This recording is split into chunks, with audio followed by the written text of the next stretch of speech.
नमस्कार दोस्तों, राधे राधे। मैं नीरज टिंगरा। आंध्र के पटियाल में नवीन मंदिर बनाने वहाँ पे शोभा यात्रा आई। आप सभी भक्त भी सादर आमंत्रित हैं। जय माता। संतों का अपना जीवन तो परम मंगलमय पवित्र होता है, वो तो जीवन मुक्त है।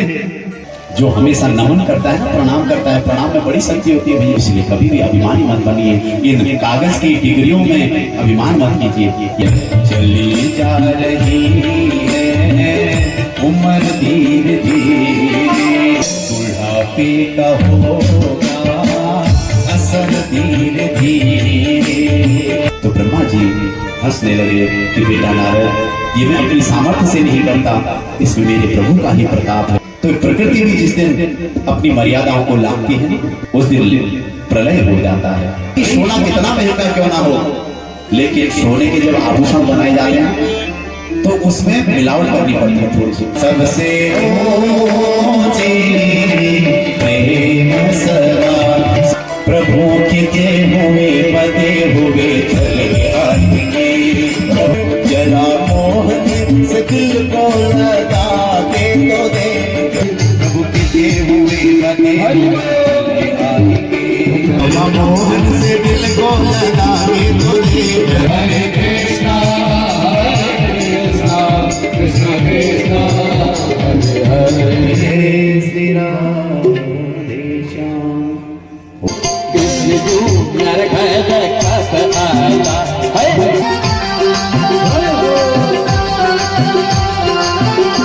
और यहाँ पे देखिए विशाल भंडारा चल रहा है। प्रतिदिन जब भी कथा समापन होता है तो उसके पश्चात यहाँ पे ये भंडारे का आयोजन होता है। नमस्कार दोस्तों, राधे राधे। मैं नीरज टिंगवाल नंदन कानन होमस्टे मुक्तेश्वर से आप सभी का हार्दिक स्वागत करता हूँ अपने YouTube channel Nandan Kanan homestay में। तो आज मैं आपको ले चलने वाला हूँ पाखान देवी मंदिर प्रांगण में जो श्रीमद् भागवत कथा चल रही है उसके चतुर्थ दिवस की द्वितीय भाग में। पिछले भाग में आपने देखा बहुत सुंदर कथा प्रवचन उसमें हो रहा है और साथ ही साथ में सुंदर सुंदर भजनों का यहाँ पे श्रवण कीर्तन चल रहा है। तो आज की जो कथा है उसमें हम प्रवेश कर रहे हैं, तो बहुत आनंद आएगा इसमें। जिस प्रकार से हमने पिछली वीडियोस को प्रेम दिया उसी प्रकार इसको भी प्रेम दीजिएगा। तो साथ ही साथ में एक संदेश मैं आप सभी को देना चाहता हूँ जो कि गुरुजी ने मुझे आदेश दिया था पाखान देवी मंदिर में कि सोमवार को यानी 9 तारीख को पाखान देवी मंदिर प्रांगण में एक भव्य प्रतिमा स्थापित यानी है सोमवारी महाराज जी की। तो उसी उपलक्ष्य में एक भव्य शोभा यात्रा का आयोजन हो रहा है जो कि सोमवारी बाबा जी का जो आश्रम है, सोमवारी जी का जो मंदिर है पदमपुरी में, वहाँ से अपने पाखान देवी मंदिर प्रांगण के लिए शोभा यात्रा निकलेगी। बहुत सुंदर और दिव्य शोभा यात्रा निकलनी है 9 तारीख में 8 बजे सुबह। तो गुरुजी ने यह आदेश दिया था कि सभी तक इस संदेश को पहुंचाएं। तो मैं प्रयास कर रहा हूं कि ये संदेश हर व्यक्ति तक पहुंचे। तो आप सब भी जो भी इस वीडियो को देख रहे हैं तो आप कृपया 8 बजे 9 तारीख को इस शोभा यात्रा में जरूर शामिल हों। और साथ ही साथ में 10 तारीख में विशाल भंडारे का आयोजन होना है माता पाखान देवी के प्रांगण में। तो उस भंडारे में जिस दिन कथा का पारायण होगा, समापन होगा, तो उस भंडारे में आप भी शामिल होइएगा क्योंकि पूरा क्षेत्र यहाँ पहुँचता है। पाखान देवी मंदिर से हर किसी की आस्था श्रद्धा जुड़ी हुई है, तो हर व्यक्ति यहाँ पे आना चाहता है। तो आप प्रयास कीजिए, आप जरूर आइए इस शोभा यात्रा में भी। और साथ ही साथ में कथा समापन के दिन जिस दिन कथा को विराम दिया जाएगा, विशाल भंडारे का आयोजन, उसका भी आप प्रसाद का आनंद लीजिएगा। तो चलिए शुरू करते हैं इस वीडियो को। बने रहेगा हमारे साथ में, पूरी वीडियो को एंजॉय कीजिएगा। ये देखिए यहाँ पे ये गेट बनाया गया है स्वागतम के लिए। जय माता दी। सभी श्रद्धालु जन, सभी भक्तजन सेवा कर रहे हैं यहाँ पे। देखिए कितनी सुंदर छवि माता रानी की यहाँ पे ये देख सकते हैं। सिंह पे सवारी करते हुए माता रानी। हमारे ठाकुर जी भी विराजमान हैं, ये देख सकते हैं। भगवत भगवान की है आरती,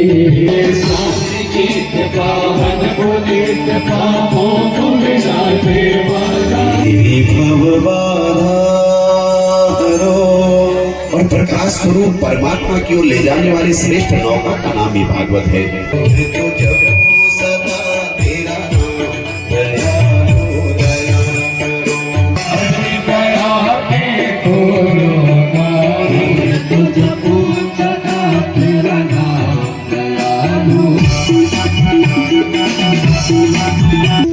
ये समर्पण भाव का प्रतीक है एकादशी।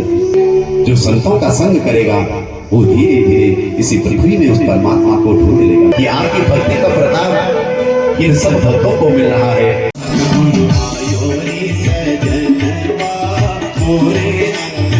कि श्वास श्वास पर कृष्ण भजन ताली बाजे रे मोरलिया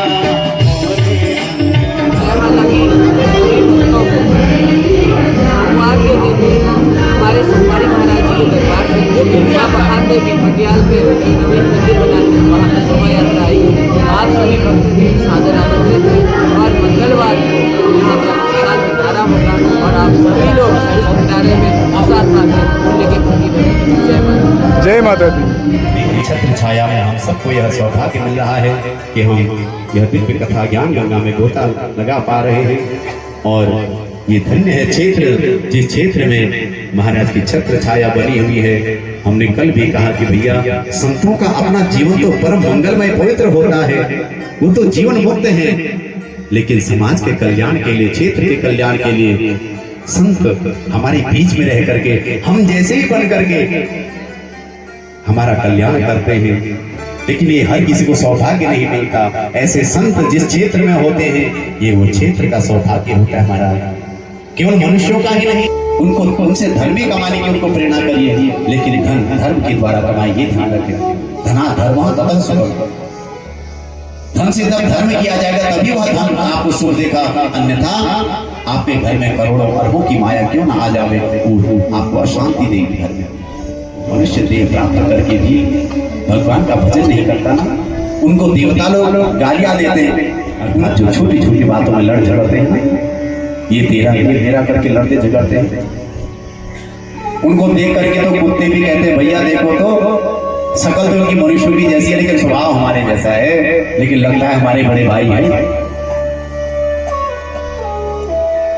जो उल्टा सुल्टा जैसे भी जहां से भी जैसे पहले हड़प लो जिसका भाव बन गया है, जो ये विचार नहीं करता कि भैया जो तो आज देख सकते हैं यहाँ पे परम पूज्य अटल महाराज जी भी पहुँचे हैं और नित्य वो यहाँ पे अपनी उपस्थिति दर्ज करा रहे हैं और अपने आशीर्वाद से सभी को कृतार्थ कर रहे हैं।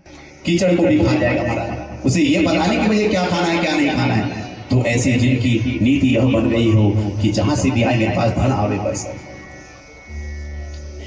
लोग रात रात भर जगे रहते हैं भैया सुनता जैसे भी आए धन को कमाता है, धर्म का विचार नहीं करता, उनको देख करके सुनकर कहते हैं भैया ये भले ही शरीर से मनुष्य जैसे है लेकिन स्वभाव तो उनका भी हमारा जैसा है। तीसरी उपमा ऊंट गोदी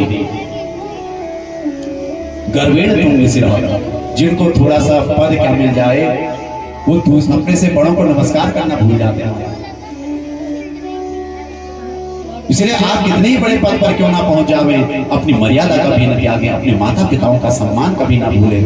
भले आप कितने बड़े बन जाएं लेकिन माता पिता के हमेशा बेटे ही रहेंगे आप। इसलिए अपने गुरुओं का सम्मान, अपने ब्राह्मणों का सम्मान, अपने बुजुर्गों का सम्मान, अपने से पूज्य लोगों का सम्मान हमेशा करें। अभिवादन शीलस्य नित्यं वृद्धोपसेविनः चत्वारि तस्य वर्धन्ते आयुर्वेदाय शोभनम्। जो हमेशा नमन करता है ना, प्रणाम करता है, प्रणाम में बड़ी शक्ति होती है भैया। इसलिए हमेशा अपने से श्रेष्ठ लोगों को प्रणाम कीजिए करिए, उससे क्या होगा आपकी आयु बढ़ेगी, बल बढ़ेगा, यश बढ़ेगा और बुद्धि भी बढ़ेगी। ये चार चीजों की वृद्धि होती है। इसलिए कभी भी अभिमानी मत बनिए, इन कागज की डिग्रियों में अभिमान मत कीजिए। एक दिन यही की यही रह जाएंगे।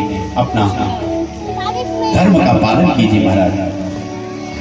आजकल के नए युवा लोग प्रणाम करने की पद्धति को भूल गए हैं। यहाँ तो बड़ा धन्य है हम जो कि इस क्षेत्र में सब लोग इतने प्रेम से प्रणाम करते हैं, अपने से बड़ों को, श्रेष्ठों को, पूज्यों को प्रणाम करते हैं। सब लोग अपने वस्त्रों को धारण करते हैं। लेकिन आजकल शहरों में तो वैसी विद्या हो गई है, वैसी विद्यालयों की स्थिति हो गई है। विद्यालयों में गुरुजनों को प्रणाम करने की पद्धति खत्म हो गई है। आपको लगता है कि ये हमारी संस्कृति की उन्नति हो रही है? ये हमारी संस्कृति का पतन हो रहा है। ये पाश्चात्य जो मैकानी की शिक्षा पद्धति है ना, इसने हमारी सनातन संस्कृति को बर्बाद कर दिया है।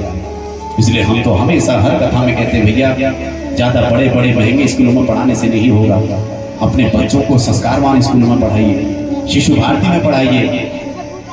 भारतीय परंपरा का जहां सम्मान किया जाता है ऐसे विद्यालय में पढ़ाइए। हम हर जगह ये बात कहते हैं। जहां तिलक लगाने पर प्रतिबंध हो, जहां गलावा बांधने पर प्रतिबंध हो, ऐसे स्थान में क्या आपकी सनातन परंपरा का सम्मान किया जाएगा? कभी नहीं किया जा सकता।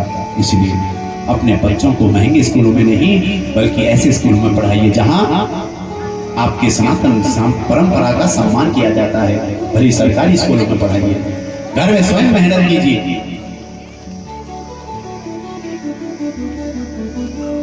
तो गर्वेण तुंग सिरह, इसलिए बचपन से ही अभिमानी हो जाते हैं। उनको ये कागज की इन डिग्रियों में बड़ा अभिमान होता है हमारा। थोड़ी इंग्लिश के बोलना क्या सीख जाएं, वो अपने से बड़ा किसी को समझते ही नहीं। डॉक्टर इंजीनियर क्या बन जाएं, उनको लगता है कि हम सब कुछ पा लिया। जबकि आज के समय में सर्वांगीण विकास नहीं हो रहा है बच्चों का। सर्वांगीण विकास कैसे कहते रहते हैं? जिसके शरीर के साथ भी बल बढ़े, मन का भी वह पक्का बने, उसके साथ साथ वह रोटी कमाने की भी विद्या जान जाए, उसके साथ साथ अध्यात्म की विद्या जाने। आजकल केवल माता पिता बालक नहीं पढ़ावा, उदर भरन सोई धर्म सिखावा। माता पिता अपने बच्चों को इतना ही पढ़ाते हैं कि जिससे उनके बच्चों का भरण पोषण हो जाए, बस पेट भर जाए बस। इसलिए इतने तक हम जीवन हमारा सीमित ना रहे, हम अपने बच्चों को अच्छे संस्कार दें भैया। और अगली उपमा इस गधे के साथ करी है मनुष्य की। जो मनुष्य जीवन प्राप्त करके भी भगवान की उपासना नहीं करता, जीवन भर संसार का ही भार ढोते रहता है। उनको देख करके गधा कहता है, देखो मैंने भी जीवन भर अपने मालिक का भार ढोया, ईट गारा ढोया, लेकिन कभी मेरे मालिक ने मुझे इनाम नहीं दिया। जब भी दिए 4 डंडे ही दिए मारा। ये मनुष्य भी जीवन भर अपने परिवार का भरण पोषण करता रहता है। वृद्धावस्था होगी, वृद्धावस्था में भी ये कमाने की सोचता है हमारा।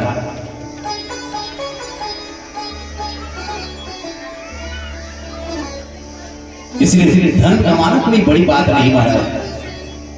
आपको ठहराव मिल जाए, आपको सुकून की जिंदगी मिल जाए, आपको शांति मिल जाए, वो बड़ी बात होती है। ज्यादा धन कमा लेना बड़ी बात नहीं है। उनको कामयाबी में सुकून नजर आया, वो दौड़ते चले गए। हमें सुकून में कामयाबी नजर आई, हम ठहर गए। ख्वाहिशों के बोझ में, अरे नादान मनुष्य तू क्या क्या कर रहा है? इतना तो जीना भी नहीं जितना तू रोज रोज मर रहा है। इस संसार में इतनी लंबी जिंदगी नहीं है भैया कि आप रात दिन कमाने के लिए जीते रहे। ऐसे ही बचपन से कब बूढ़े हो गए पता ही नहीं चलता भैया। इसलिए जिंदगी पर ज्यादा भरोसा मत करना। बालस्तावत् क्रीडा सर्तः, तरुणस्तावत् तरुणी रक्तः, वृद्धस्तावत् चिंतामग्नः, पारे ब्रह्मणि कोपि न लग्नः। भगवान शंकराचार्य कहते हैं जब बच्चा होता है व्यक्ति, वह छोटे बचपन में खेलने कूदने अपने अपना जीवन बर्बाद कर देता है। थोड़ा बड़ा हुआ, शादी हुई तो अपने पत्नी के साथ जीवन बर्बाद कर देता है। बुढ़ापा आया, बुढ़ापे में चिंता में वह अपना जीवन बर्बाद कर देता है। तो समय कब मिला हमको भजन करने के लिए? इसलिए विज्ञान की जिंदगी दिनों दिन ढल रही है, जा रही है। इसलिए हमेशा इसको याद करो। चली जा रही है उम्र धीरे धीरे, चली जा रही है उम्र धीरे धीरे, चली जा रही है उम्र धीरे धीरे, चली जा रही है उम्र धीरे धीरे।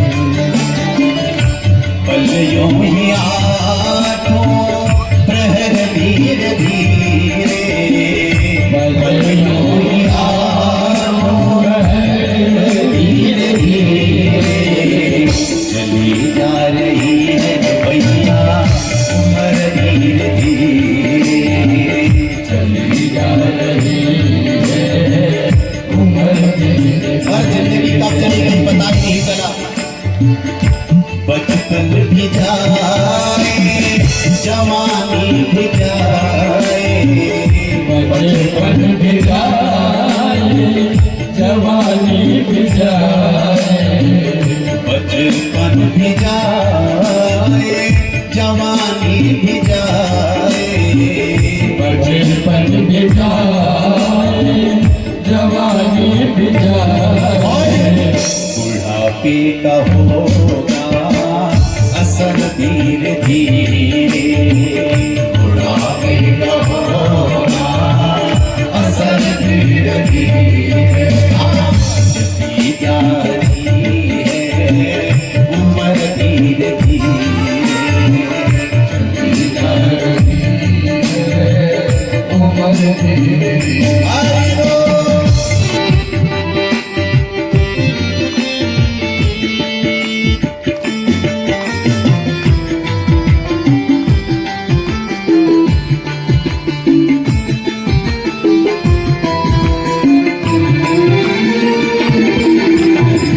तेरे हाथ पाँव में बल ना रहेगा, तेरे हाथ पाँव में बल ना रहेगा। जवानी के इस घमंड में जो चूर लोग हैं उनके लिए है भैया, अभी जवान हो, अभी यह खिलता हुआ पुष्प है और एक दिन जब मुरझाएगा ना पता भी नहीं चलेगा।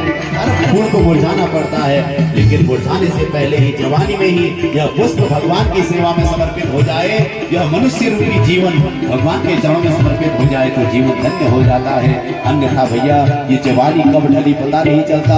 हम बार बार कथा में यही कहते हैं भैया, हर किसी को अपनी जन्मतिथि याद होती है, लेकिन बुढ़ापा कितनी तारीख को आया किसी को याद नहीं रहता है। तो किसी को बताओ भैया कितनी तारीख से आपके बाल सफेद हुए, पता है किसी को? किसी को पता नहीं है। इसलिए संत कहते हैं तेरे हाथ पाँव में बल ना रहेगा, तेरे हाथ पाँव में बल ना रहेगा। झुकेगी तुम्हारी भैया कमर धीरे धीरे, झुकेगी तुम्हारी कमर धीरे धीरे, झुकेगी तुम्हारी कमर धीरे धीरे, झुकेगी तुम्हारी कमर धीरे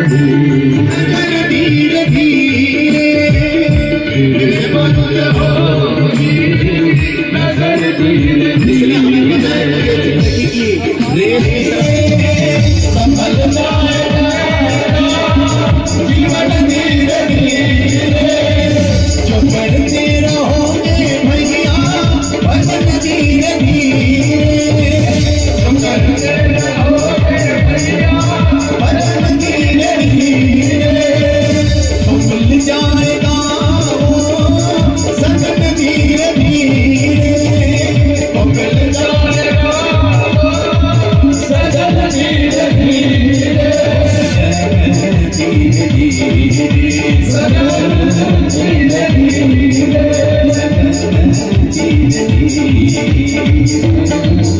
बोले भक्तवत्सल भगवान की जय। तो शुद्धीवार परीक्षित से कहते हैं कि परीक्षित, जो लोग इस अनमोल मनुष्य देह को प्राप्त करके भी गधे की तरह जीवन भर परिवार का ही भरण पोषण में अपना जीवन बर्बाद कर देते हैं, उनको देख करके गधा कहता है ये भले ही शरीर से मनुष्य जैसे हों, लेकिन इनकी हालत हमसे भी बदतर है भैया, इनका बुढ़ापा बड़ा खराब रहता है। इसलिए राम नाम नहीं हृदय धरा, जैसा पशुआ वैसा नरा, और पशुआ आवे पशुआ जावे, पशुआ रहे पशुआ जाए। संत कहते हैं नर पशुआ उद्यम करि खावे, और पशुआ तो जंगल चरी आवे। हम लोग रात में मेहनत कर करके 2 रोटी खाते हैं, लेकिन पशु तो जंगल में ऐसे ही चल के आ जाते हैं। तो हमसे श्रेष्ठ तो वो हुए, हम व्यक्ति की मेहनत कर रहे हैं, बताओ हमसे लंबी जिंदगी होती है उनकी भैया। बड़ा सुंदर वर्णन किया है सुखदेव जी ने, और अंत में परीक्षित जी ने पूछ दिया, गुरुदेव ये बताइए कि भगवान इस सृष्टि की रचना कैसे करते हैं। तब जाकर के सुखदेव जी को याद आया, मैंने इतनी कथा तो सुना दी परीक्षित को, लेकिन अभी मैंने मंगलाचरण तो किया ही नहीं, अपने गुरुदेव का तो ध्यान किया ही नहीं। और तुरंत सुखदेव जी मंगलाचरण करने लगे। नमः परस्मै पुरुषाय भूयसे सद्भवस्थान निरोधने गृहीत शक्ति त्रितयाय देहिनां अंतर्भवायानुलक्ष्यवत्मन् यत् कीर्तनं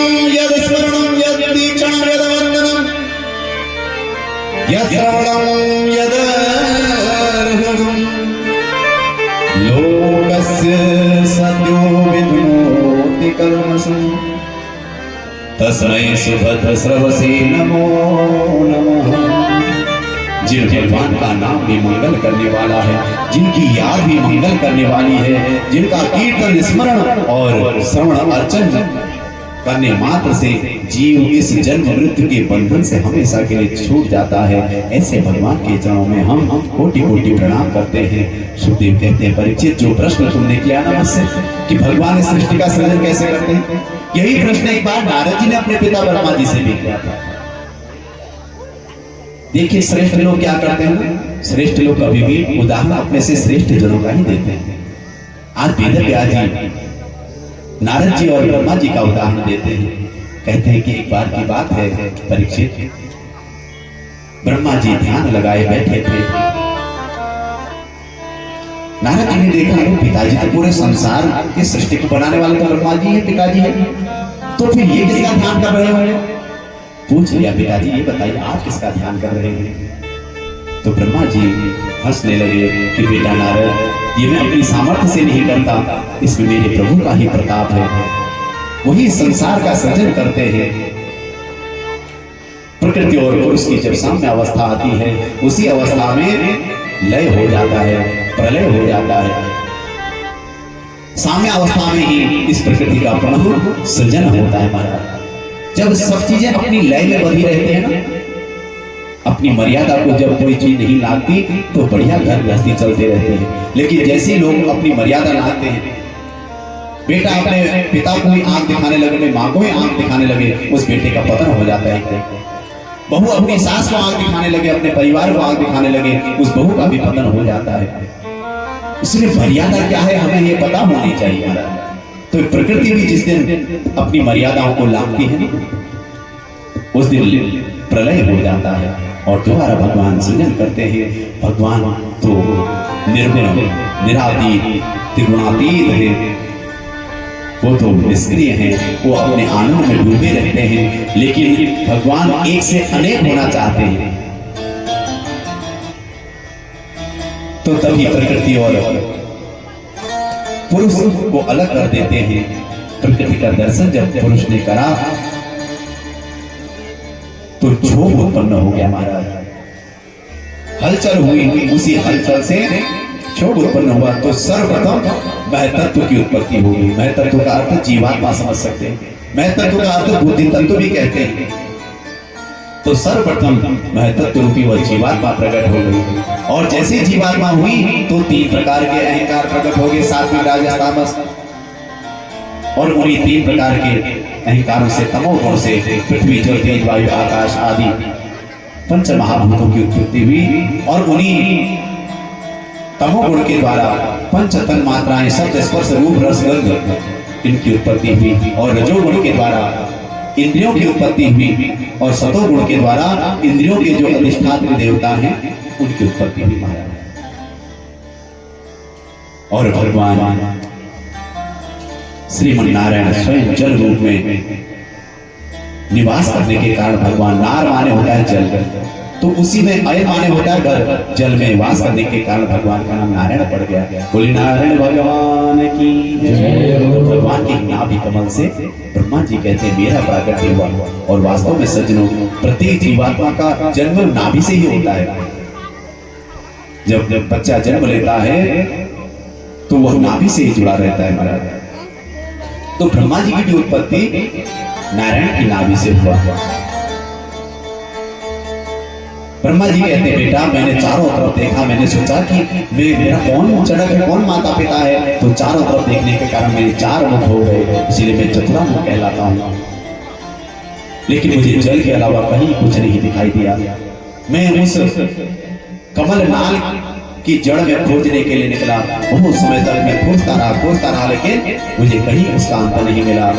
लेकिन उसका प्रताप ये हुआ कि मैंने मेहनत करी।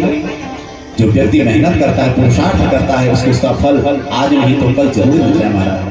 उसका फल ये हुआ कि मुझे आकाशवाणी हुई कि तप करो, और मैं तपस्या में संलग्न हो गया। सज्जनों, संसार में ना ब्रह्मा, विष्णु, महेश भी यदि इस प्रकृति को सृजते हैं, जिसका सृजन करते हैं, पालन संहार करते हैं, तो उसके लिए तपस्या करते हैं। तो इसलिए संसार में जिसने भी जो कुछ पाया विधाता, तप बल विष्णु सकल जगदाता, तप बल शंभु करई संहारा, तप बल शेष धरई धारा। ये तप का ही प्रताप है महाराज। उस तपस्या का प्रताप ये हुआ कि कहते हैं ब्रह्मा जी बेटा नारद, मुझे भगवान का वह दिव्य ज्ञान प्राप्त हो गया, दिव्य भगवान का चतुश्लोकी भागवत प्राप्त हो गया। ज्ञानम परम गुह्यम में यद विज्ञान समन्वितम सरहस्य तदगम च ज्ञानगर्भितम मया। चतुश्लोकी भागवत का ज्ञान भगवान नारायण ने ब्रह्मा जी को दिया। ब्रह्मा जी नारद को सारी अपनी बात बता रहे हैं। अहमेवा समेवाग्रे नान्यद् यत् सत्सत्परम पश्चादहं यदेतच्च योग शिष्येतस्योऽस्म्यहम् ऋतेर्थं यत् प्रतीयेत न प्रतीयेत चात्मनि तद्विद्यात्मनो मायां यथा भासो यथात्मम् यथा महान्ति भूतानि भूतेषु च वचेष्वनो प्रविष्टानि प्रविष्टानि तथा तेषु न तेष्वहम् एतावदेव जिज्ञासा तद्जिज्ञासुनात्मनः अन्वयो व्यतिरेकाभ्यां यस्या सर्वत्र सर्वदा। ये चतुश्लोकी भागवत देखिए, भागवत तो अनंत है, भगवान की कथाएं तो अनंत है भैया, उनका कौन पार पा सकता है। लेकिन हमने 4 श्लोकों को सुन लिया ना, एतल मतम समादिष्ट परमेण समाधिना भगवान कल्पित विकल्पेषु न विमुह्यति कर्हिचित्, तो हमें भागवत का फल मिल जाता है। इसलिए चतुश्लोकी भागवत में आज ब्रह्मा जी कहते हैं बेटा नारद, मुझे भगवान ने दिव्य ज्ञान दिया। भगवान कहते हैं अहमेवा समेवाग्रे, हे ब्रह्मन, सृष्टि के पूर्व में केवल मैं ही मैं था, लेकिन मैं निष्क्रिय था ब्रह्मा। मेरे अतिरिक्त कहीं कुछ नहीं था, न कुछ बड़ा था न कुछ छोटा था महाराज। और बनने वाला भी मैंने जब प्रकृति बनाई ना, तो बनने वाला भी मैं रहा, बनाने वाला भी मैं हूँ, और जो बना वो भी नहीं बना। जैसे मकड़ी अपना जाला बुनती है ना, मकड़ी कहाँ से वो जाले का सामान लाती है कोई नहीं जानता, कहाँ से प्रकट होती है मकड़ी ये भी कोई नहीं जानता महाराज। ऐसे भगवान कहते हैं मैं बनने वाला भी मैं, बनाने वाला भी मैं, और जो कुछ बना वो भी मैं। इसलिए जगत भगवान ने बनाया है, यहाँ जो कुछ है सब भगवान का है। इसलिए तो शास्त्र कहते हैं श्री राम भाई सब जग जानी करो नाम जोड़ दो पाना। ये पूरा जगत परमात्मा का ही रूप है महाराज। लेकिन जो सत्संग करते हैं, जो ब्रह्म ज्ञानी हैं, वो जगत में हर चीज में ब्रह्म को ही देखते हैं। अरे जैसे सोना है ना, सोना तो सोना ही है, सोने के आपने आभूषण बना दिए, नथ बना दी, मांग टीका बना दी, गले का हार बना दिया, लेकिन जब वो बिगड़ जाएंगे फिर क्या हो जाएगा, फिर से सोना हो जाएगा। तो ऐसे ही ये जगत का बीज भी ब्रह्म ही है। तो जब ये सब दुनिया मिट जाती है तो फिर ब्रह्म ही ब्रह्म रहता है। जैसे मिट्टी के अनेकों बर्तन बना दिए, लेकिन जो ज्ञानी लोग हैं उनको पता है कि मिट्टी के बर्तन है, तो हर चीज में मिट्टी मिट्टी देखते हैं। तो ऐसे ही प्रत्येक जीवात्मा में जो भक्त जन है ना, वो सब में भगवान को ही देखते हैं, भले ही वह कीड़ा मकोड़ा हो या वह हाथी हो या वह मनुष्य हो, क्योंकि सब मटेरियल तो एक ही है भैया, सब चीज पंचभूतों से बनी है। तो हमें उन पशुओं में अंतर नहीं मानना चाहिए महाराज। सबके अंदर प्राण तत्व वही परमात्मा का बसा हुआ है, लेकिन हम लोग इतने निर्दयी लोग होते हैं कि हम अपने जीवा के स्वाद के लिए किसी के प्राण हर लेते हैं। जब हम किसी को प्राण दान नहीं दे सकते, किसी के प्राणों को हरने का भी हमारा कोई अधिकार नहीं, उसके बाद हम कहेंगे हमारे घर में अशांति हो रही है। अरे जिनको तुमने मार करके काट करके खा दिया, उनकी चीख पुकार कहाँ जाएगी ये बताओ। कितना तड़पे होंगे मरते समय वह जीव, उनकी वो जो दशा थी उस समय की उनकी बददुआ कहाँ जाएगी। तुम्हारे घर में कैसे शांति हो सकती है बताओ। इसलिए सात्विक बने, मांस भक्षण नहीं करें भैया। तो आज भगवान कहते हैं सब कुछ में बनने वाला, बनाने वाला भी मैं, बनने वाला भी मैं, और जो कुछ बना वो भी मैं। सब कुछ परमात्मा ही परमात्मा है महाराज। और भगवान कहते हैं कि हे ब्रह्मा, अब तुम्हें तुम्हारी सहायता के लिए मैं माया को देता हूँ। प्रतीयत न प्रतीयत चात्मनि तद्विद्या आत्मनोमाय न था भाषो यथात्मा। माया का क्या काम है? भगवान नारायण कहते हैं हे ब्रह्मन, ये माया के ही द्वारा तुम सृष्टि का विस्तार कर पाओगे, क्योंकि माया का अर्थ क्या है? जो है वास्तव में उसको तो ढक देती है और जो नहीं है उसका भ्रम करा देती है।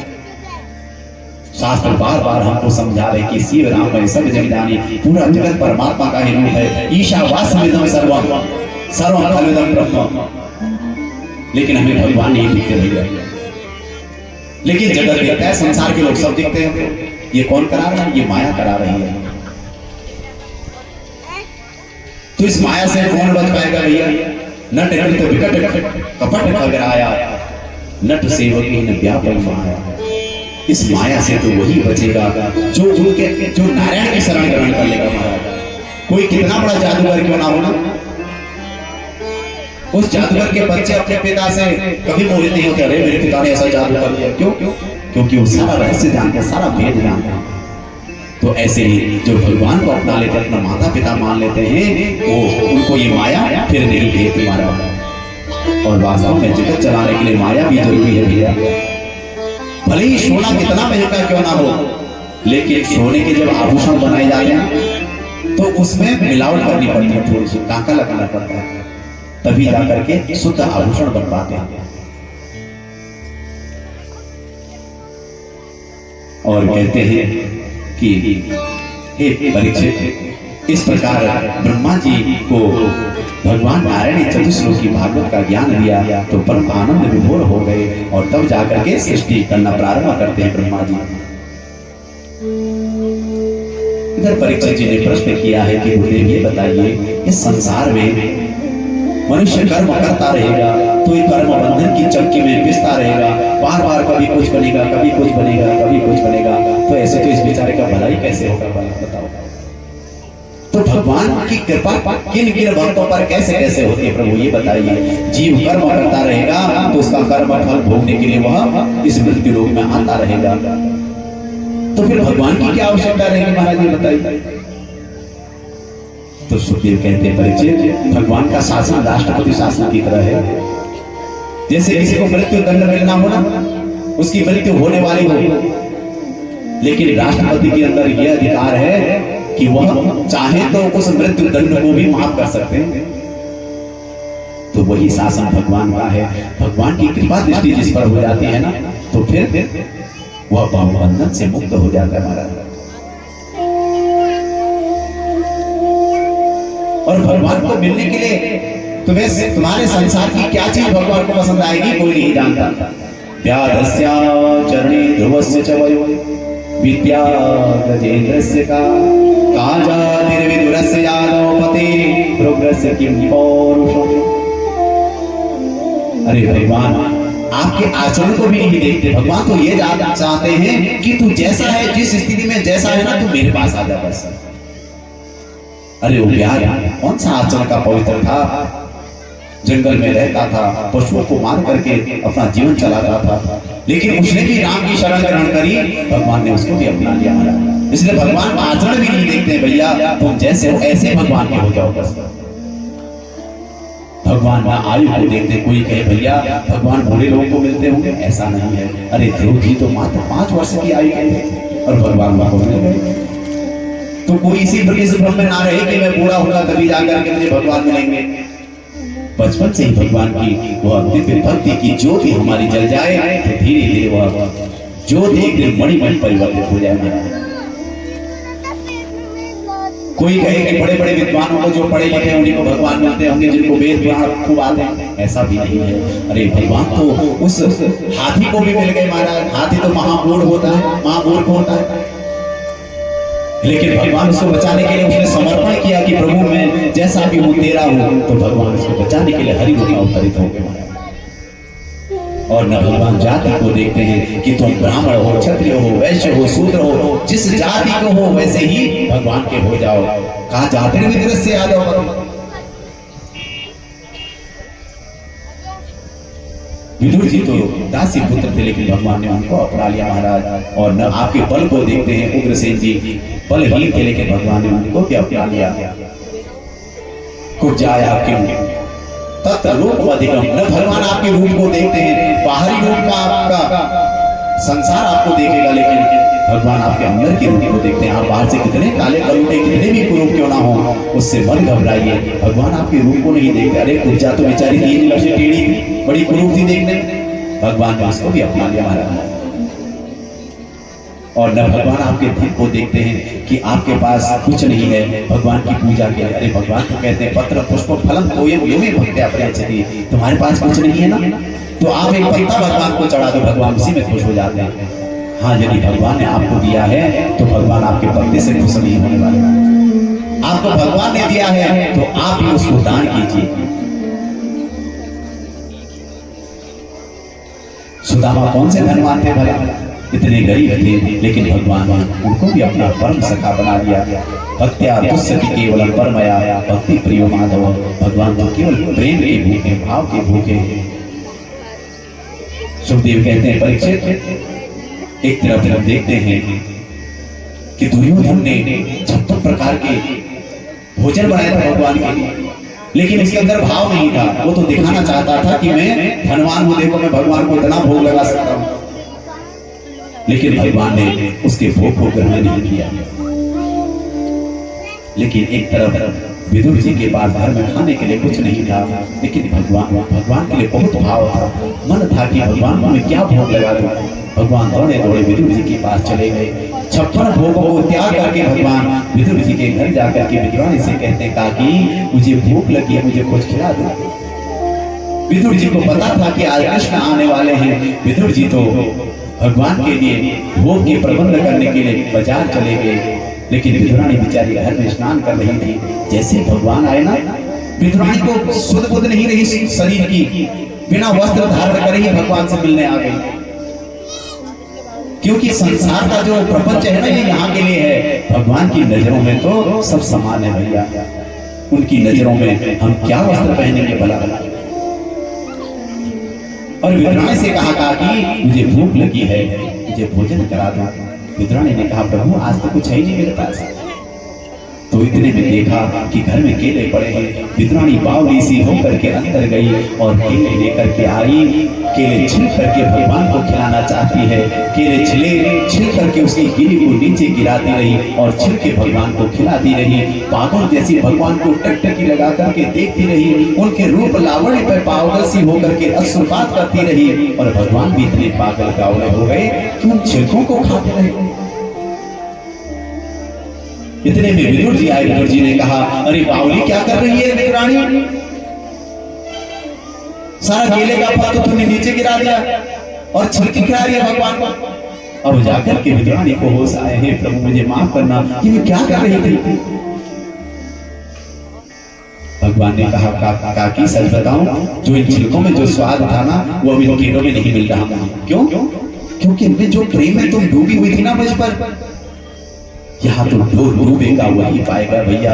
प्रेम के सागर में जो गोते लगाएगा वही भगवान को पाएगा। इसलिए संत कहते हैं प्रेम का भूखा हूं मैं, प्रेम ही मेरा सार है।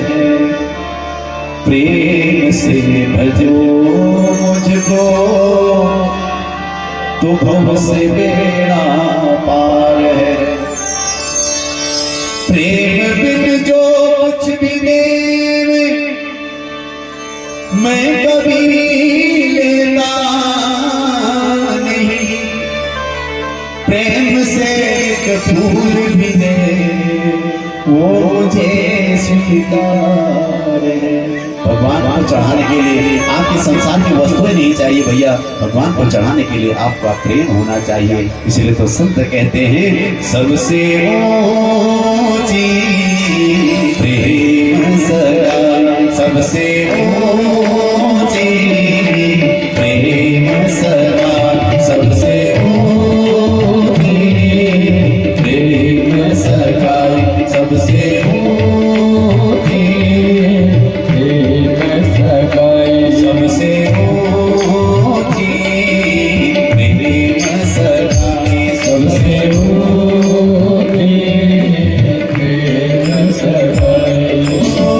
दुर्योधन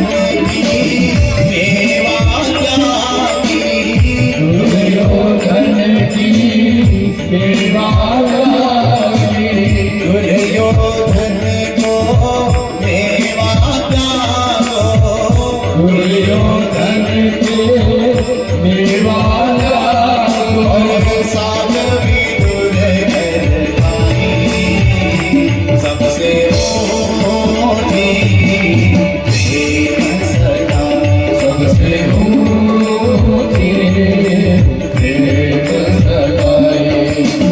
राजसूय यज्ञ युधिष्ठिर दीनो, राजसूय यज्ञ युधिष्ठिर दीनो, राजसूय यज्ञ युधिष्ठिर दीनो, राजसूय यज्ञ युधिष्ठिर दीनो, तापर ज्योत उठाई सबसे मोटी प्रेम सदा, सबसे मोटी प्रेम सगाई।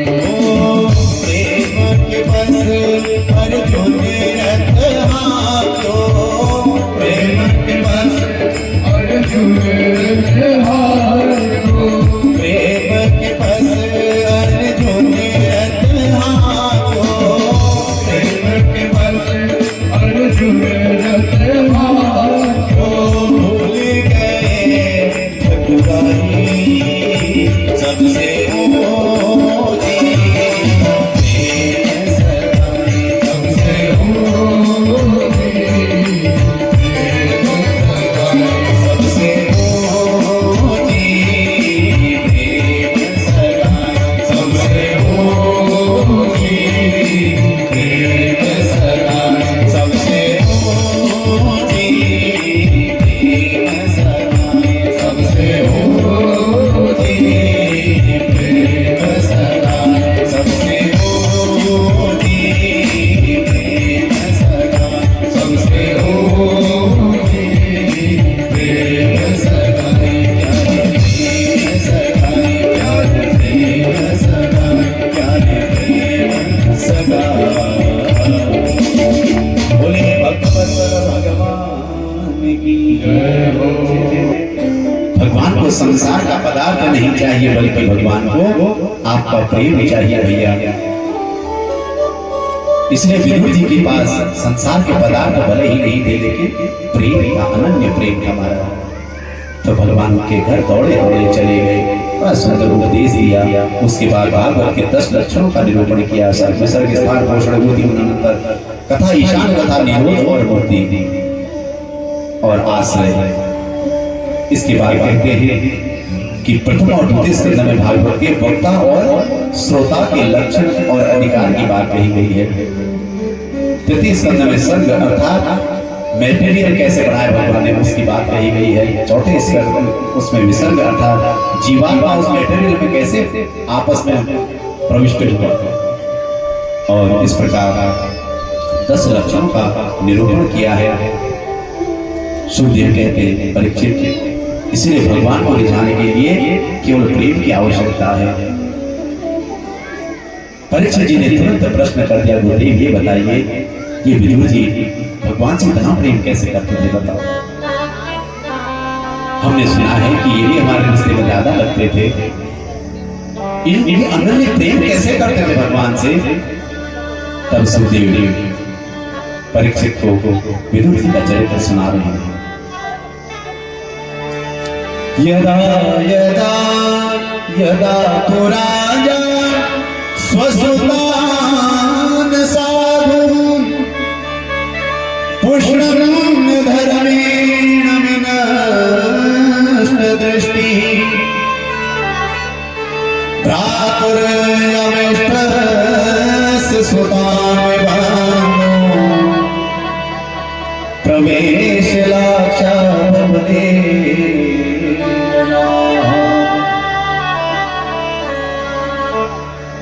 सुखदेव कहते हैं परीक्षित, बात उस समय की है जिसमें धृतराष्ट्र बाहर से तो अंधे थे ही, धृतराष्ट्र अंदर बाहर से तो जन्म से अंधे थे, लेकिन जो अंदर की जो आंखें होती हैं ज्ञान और वैराग्य की, उन आंखों को भी बंद कर लिया धृतराष्ट्र ने। क्योंकि आंखों से देख नहीं सकते थे लेकिन कानों से सुन तो रहे थे कि बेटा पाप कर रहा है, गलत कर रहा है। पुत्र प्रेम में इतना अंधा हो गया धृतराष्ट्र महाराज कि अंदर की आंखें भी बंद कर दी। सज्जनों, भली बाहर की आंखें हमारी बंद हो जाएंगी ना, लेकिन भगवान ने ज्ञान और वैराग्य की आंखें दी हैं हमारे अंदर। चाहे आपका पुत्र हो या कोई पड़ोसी का पुत्र हो, हमेशा स्वार्थमय स्वभाव, स्वार्थ किसी के प्रति मत करिए और ज्ञान और वैराग्य के नेत्रों से उनके साथ व्यवहार करिए महाराज।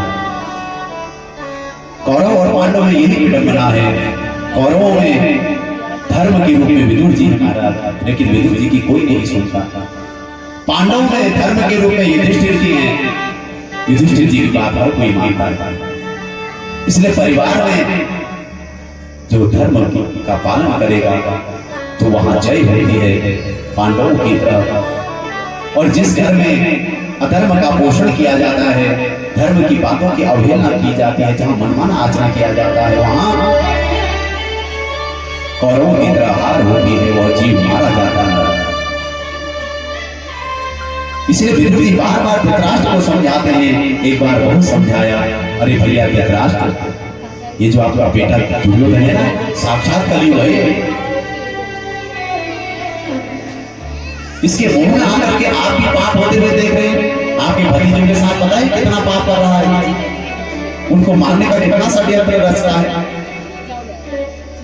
इसलिए हम तो कहते हैं कि भैया यदि शरीर में ऐसा फोड़ा हो जाए ना, जो फोड़ा कभी सही नहीं होने वाला हो, तो डॉक्टर कहते हैं भैया इस फोड़े को कारण तुम अपना हाथ ही कटवा लो, बच जाओगे, अन्यथा ये फोड़ा पूरे शरीर में फैल जाएगा, ये पूरा कैंसर का रोग दे देगा। तो बुद्धिमान व्यक्ति वही है जो उसे अपने हाथ को कटवा ले।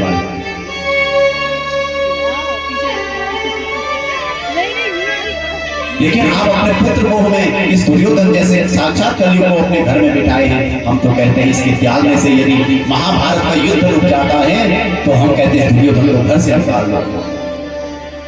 और ये बात दुर्योधन सुन रहा था बाहर से, आंख बबूला हो गया, कहने लगा अरे हमारे पुत्रों पर पड़ने वाला तू विदुर, हमारे पिता को हमारे खिलाफ भड़काता है, निकल जा हमारे राज्य से। धृतराष्ट्र फिर भी चुप रहा महाराज। विदुर जी समझ गए यहाँ शायद हमारी आवश्यकता ही नहीं है। जिस घर में सम्मान नहीं होना वहां रहना नहीं चाहिए, ऐसे सब बताया। माता पिता को भी अपने बच्चों से उतनी ही बातें कहनी चाहिए जितने से माता पिता का सम्मान बना रहेगा। जिस दिन तुम्हारे माता तुम अपने परिवार में देखते हो कि बच्चे ही कहने लगे कि कच कच कर रहे हैं, उस दिन समझ जाओ कि हमें मौन रहना है। अब वो बड़े हो गए, वो समझदार हो गए, उन्हें ज्यादा कुछ नहीं कहना है, क्योंकि आप ज्यादा बोलेंगे ना फिर परिवार में आपका अपमान होगा, हर बात पर अपमान होगा। इसलिए बच्चे बड़े हो गए तो उनको उनकी जिंदगी जीने दो। ठीक है, एक बार तुम्हारा फर्ज है सही गलत का फैसला करना, बताना, उसके बाद भी नहीं मानते हैं तो फिर ज्यादा मत बोलो, क्योंकि आपका अपमान हो जाएगा। विदुर जी समझ गए, इतना सब कुछ सुन रहा है धृतराष्ट्र, लेकिन फिर भी मौन है। आपके परिवार में यदि आपके बच्चे गलती करें, किसी का अहित करें, आप मौन हैं तो आप भी धृतराष्ट्र हैं, याद रखिए। इसलिए अपना बच्चा हो या पराया बच्चा हो, सबके प्रति एक समान दृष्टि हो। यदि हमारा बेटा गलत करता है तो उसे भी दंड मिलना चाहिए। धृतराष्ट्र देखते रहे महाराज, वही उनकी सबसे बड़ी भूल रही। पहले से यदि अपने बच्चों को डांटा होता, फटकारा होता तो महाभारत जैसा युद्ध नहीं होता महाराज, कौरव मारे नहीं जाते। विदुर जी महाराज ने अपने धनुष बाण वहीं पर त्याग दिए और चले गए वहां से। कहते हैं कि आज कौरवों का मानो निर्गत हो, कौरव छोड़ने लग हो। आज विदुर जी नहीं जा रहे, बल्कि इन कौरवों के जीवन में थोड़ा बहुत जो किया हुआ पुण्य कर्म था ना, जिसके कारण ये जीवित थे, आज उनका ये पुण्य भी चला गया। हमने कहा ना परिवार में कुछ लोग ऐसे होते, साधक होते, उनकी साधना का फल ये होता कि परिवार में कोई गलती भी करे ना, उसकी गलती भी माफ हो जाती है, उसका भी भला ही भला होता रहता है। लेकिन जब वह व्यक्ति चला जाता है ना, जब वह साधक चला जाता है उस घर को छोड़ करके या संसार को छोड़ करके, तब पता चलती है उस व्यक्ति की महत्ता। इसलिए कोई नियम से रहता है तो उसके नियम में सहायक बने, बाधक नहीं बने। सचिव वैद गुरु तीन जो प्रिय बोले ही भय आस, राज धर्म तन तीन करो होई बेगी नाश। भैया जो वास्तव में सचिव होगा ना, वो अपने राजा को सही नीति सिखाएगा। जिस राजा का सचिव ही राजा की खूब पढ़ाई करने लगे और सही बात बताए, वह राजा नष्ट हो जाता है। जो पुरोहित हमेशा अपने जजमान की पढ़ाई करता रहे और जजमान से अच्छा कर्म न कराए, पुण्य कर्म न करावे, वह जजमान भी नष्ट हो जाता है। और वह वैद्य, वह डॉक्टर भी, वह मरीज भी नष्ट हो जाता है जिसका डॉक्टर उसके मन मुताबिक मरीज के भैया मुझे मीठी दवाई दो, और वह मीठी दवाई के चक्कर में उसका पतन हो जाता है। इसलिए आज विदुर जी जैसे ही गए तो मानो इन कौरवों का पुण्य चला गया हो। सुखदेव कहते हैं कि हे परीक्षित, विदुर जी ने गृह त्याग कर दिया और तीर्थ यात्रा करने के लिए निकल पड़े। तीर्थयात्रा करते करते वृद्ध हो गए, नित्य भगवान नाम में डूबे रहे और हमेशा भगवान का ही ध्यान करते रहते थे। एक दिन अचानक उद्धव जी से भेंट हो गई, जो भगवान के परम सखा उद्धव जी हैं। काले तावत् यमुनामुपेत्य तत्रोद्धवं भागवतं ददर्श। भगवान के परम प्रिय महाभागवत सखा उद्धव जी से जैसे भेंट हुई, कहा रे उद्धव कैसे हो भैया, बताओ, ये बताओ कौरव कैसे हैं, हमारे प्रभु कैसे हैं। सबकी जब बात करी, कहा कि अरे विदुर जी आपको नहीं पता कौरव कब के मारे गए। महाभारत का युद्ध हुआ, उसमें पांडवों की जय हुई और कौरव मारे गए। और जैसे भगवान की याद आई, उद्धव जी की भी समाधि लग गई। क्यों? क्योंकि भगवान भी इस धरा धाम को छोड़ करके अपने वैकुंठ को चले गए थे, भगवान के ध्यान में डूब गए। जैसे तैसे अपनी समाधि से बाहर आए, तब कहा कि हे विदुर जी, भगवान भी इस धरा धाम को छोड़ करके चले गए। शन के भगवल लोका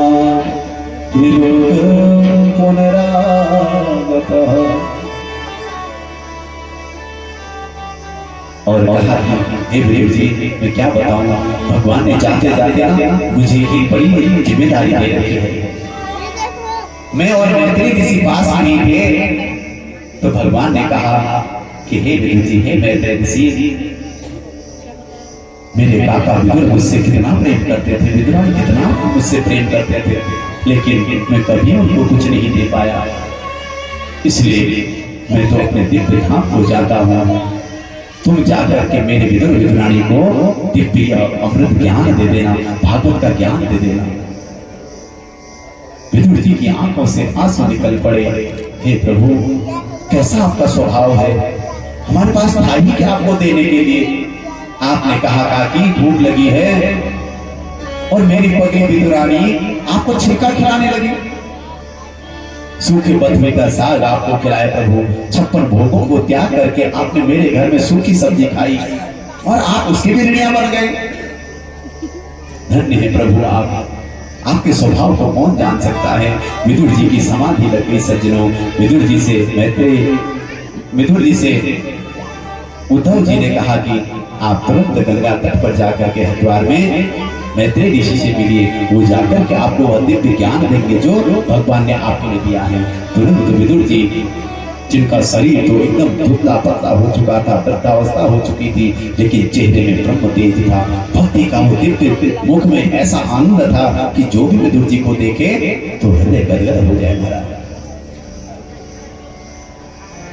सुखाय कर्माणि करोति लोको यत्रयुक्तं भगवान् वरेण्यः।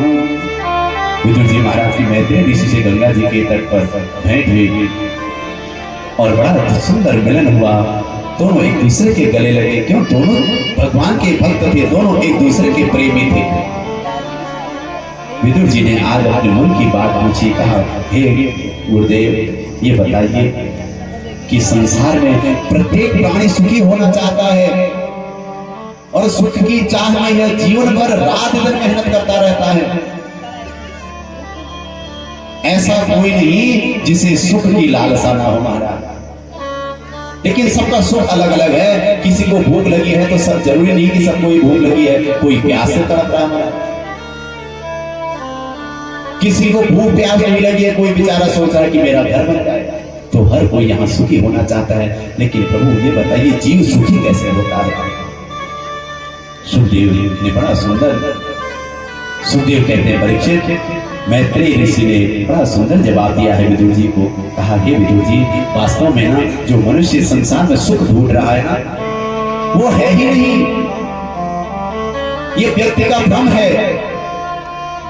जैसे मानो कोई पानी का प्यासा पानी के लिए तड़प रहा हो, पानी की प्यास लगी हो, किसी से पूछा भैया ये बताओ पानी कहां पर है, मैं प्यास से मर रहा हूं। व्यक्ति ने बताया भैया सामने चले जाओ, वहां पर पानी का सरोवर है। और वह प्यासा चलते चलते पानी के सरोवर पर भी चला गया, लेकिन दुर्भाग्य से जिस सरोवर में गया वहां पर काई जमी हुई थी। पानी में ही खड़ा है, लेकिन काई के कारण पानी दिख नहीं रहा महाराज। और तभी उसकी पूर्ण दृष्टि जाती है।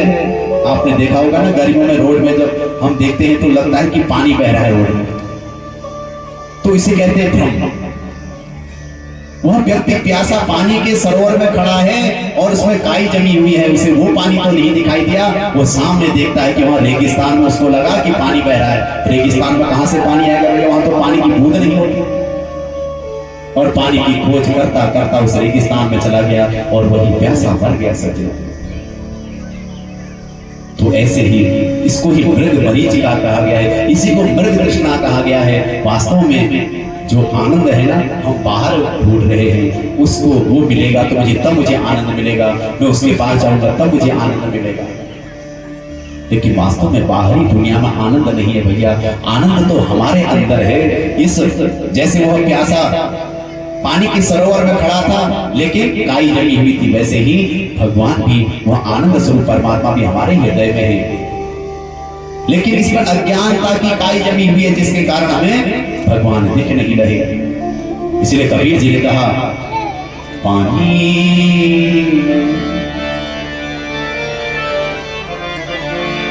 पानी पियासी मोहे सुन सुन आवत हासी मोहे सुन सुन आवत हासी। पानी में पियासी मोहे सुन सुन आवत हासी मोहे सुन सुन आवत हासी। पानी में पियासी मोहे सुन सुन आवत हासी मोहे सुन सुन आवत हासी।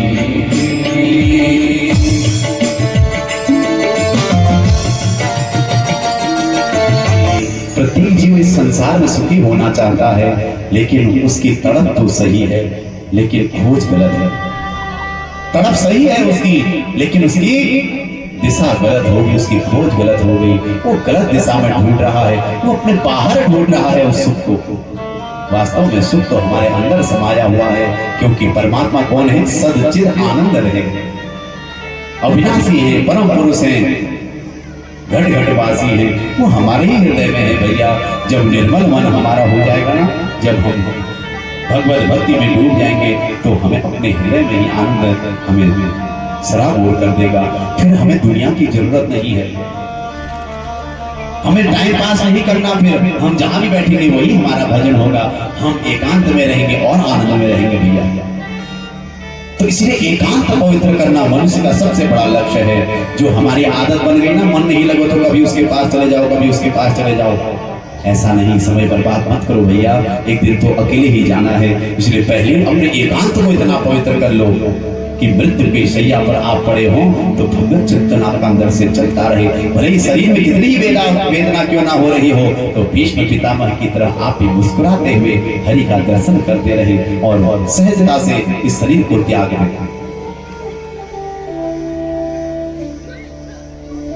इसलिए कहते हैं कि सुख हमारे अंदर है। विदुर जी महाराज गदगद हो गए। मैत्रेय मुनि से पूछा कि गुरुदेव ये बताइए कि सृष्टि की रचना भगवान कैसे करते हैं। फिर पुनः मैत्रेय ऋषि ने भी यहाँ विदुर जी को सृष्टि प्रक्रिया बताई है। देखिए कितनी जगह कथा चल रही है। एक तरफ नैमिषारण्य तीर्थ में सूर्य जी महाराज शौनकादि ऋषियों को कथा सुना रहे हैं और एक तरफ गंगा तट पर परीक्षित जी महाराज सुखदेव जी से कथा सुन रहे हैं और एक तरफ अब यहाँ पर विदुर जी महाराज मैत्रेय ऋषि की कथा सुन रहे हैं। कहते हैं कि भगवान श्री नारायण के ही नाभि कमल से ब्रह्मा जी का प्रागट्य हुआ और ब्रह्मा जी ने सृष्टि करने की इच्छा प्रकट करी तो कर नहीं पाए। तपस्या के प्रताप से भगवान ने दिव्य ज्ञान दिया जिसके कारण सृष्टि प्रारंभ करी और सर्वप्रथम सनक सनंदन सनातन सनत कुमार 4 पुत्रों को जन्म दिया ब्रह्मा जी ने और कहा कि बेटा जाओ तुम सृष्टि को आगे बढ़ाओ। इन 4 ऋषियों ने कहा नहीं पिताजी हम इस चक्कर में नहीं पड़ने वाले, हम तो भजन करेंगे। ब्रह्मा जी को क्रोध आ गया, बेटे होकर के पिता का ही कहना नहीं मानते। अब भगवान की प्रत्येक लीला में कोई न कोई कारण होता है। देखो जैसे भगवान ब्रह्मा जी को क्रोध आया तो उनकी भ्रुकुटी के मध्य भाग से भगवान रुद्र प्रकट हो गए। बोले रुद्र भगवान की। अब रुद्र भगवान से कहा हे प्रभु अब आप सृष्टि करिए। अब भगवान रुद्र कौन है जो राम नाम में डूबे रहते हैं, सदा शिव के ही अंश है। तो भगवान रुद्र ने सृष्टि तो करी लेकिन बड़ी विचित्र सृष्टि कर दी महाराज। भूत प्रेतों की सृष्टि कर दी, बड़े विचित्र प्रकार के प्राणी बना दिए और ऐसे भूत प्रेत बनाए कि ब्रह्मा जी के तो माथे पर ही चढ़ गए, कोई पीठ में चढ़ गया, कोई गाल खुजला रहा है। ब्रह्मा जी ने कहा हे भोलेनाथ आप बैठे हो, आपकी बस की नहीं है सृष्टि करने का, आप तो भजन ही करते रहो। भगवान रुद्र ने कहा हमें ऐसा ही चाहिए था। तो रुद्र भगवान तो कैलाश चले गए, भगवान का भजन करने लगे और अब जाकर के पुनः ब्रह्मा जी ने पहले मान से सृष्टि करी, 10 ऋषियों को प्रकट किया, अत्रि अंगिरा प्रस्थ आदि 10 ऋषियों को प्रकट किया और अपनी वाणी से ब्रह्मा जी ने परम सुंदरी सरस्वती को प्रकट किया, अपनी छाया से कर्दम ऋषि को प्रकट किया। ये सब ब्रह्मा जी की मान से सृष्टि है महाराज। लेकिन ये सृष्टि ज्यादा आगे नहीं बढ़ पाई, जितने थे उतने के उतने ही रहे। अब पुनः भगवान की तपस्या से आज ब्रह्मा जी ने अपने ही अंग से, दाहिने अंग से मनु और बाएं अंग से शत्रुपा नाम की स्त्री को जन्म लिया और यही से मानवीय सृष्टि प्रारंभ हो गई। मनु शत्रुपा से मानवीय सृष्टि हुई। इनकी 5 संतानें हुई, आकुति देवहूति प्रसूति 3 पुत्रियां और प्रिव्रत उत्तानपाद ये 2 पुत्र हुए महाराज। ब्रह्मा जी ने कहा है, ब्रह्मा जी ने इधर मनु महाराज से कहा कि बेटा सृष्टि को आगे बढ़ाओ, 5 संतानें हैं तुम्हारी, विस्तार कैसे होगा। तब जाकर के मनु महाराज ने कहा महाराज हम सृष्टि तो करना चाहते हैं लेकिन कहां से करें सृष्टि। जो पृथ्वी बनाई थी आपने वो पृथ्वी को तो हिरण्याक्ष नाम का दैत्य उठा करके लेके उसने रसातल में डुबो दिया। तो तुरंत ब्रह्मा जी को छींक आई महाराज और नासिका रंध्र से भगवान का वराह रूप में प्रकट हो गया। बोली वराह भगवान की। वराह का अर्थ होता है सूकर। देखो भगवान भक्तों के कल्याण के लिए क्या नहीं बन जाते। भगवान सुअर बन गए पृथ्वी का उद्धार करने के लिए, क्योंकि सुअर का क्या लक्षण होता है देखा, वो सूखते हुए चलता है, सूखते हुए। तो भगवान ने वराह रूप धारण किया ताकि नाक से सूखते सूखते पृथ्वी का पता चल जाए कहां पर डूबी है, क्योंकि इतना बड़ा रसातल था हमारा, तो पृथ्वी कहां पर डूबी है कैसे पता चलेगा। तो भगवान ने सूकर का ही रूप बना दिया। देखते देखते इतना विशाल भगवान का सूकर रूप बन गया कि महाराज भगवान रसातल में पहुंच गए और उस हिरण्याक्ष से पृथ्वी को लेकर के आए, उसका उद्धार कर दिया और पृथ्वी को यथास्थान रख दिया।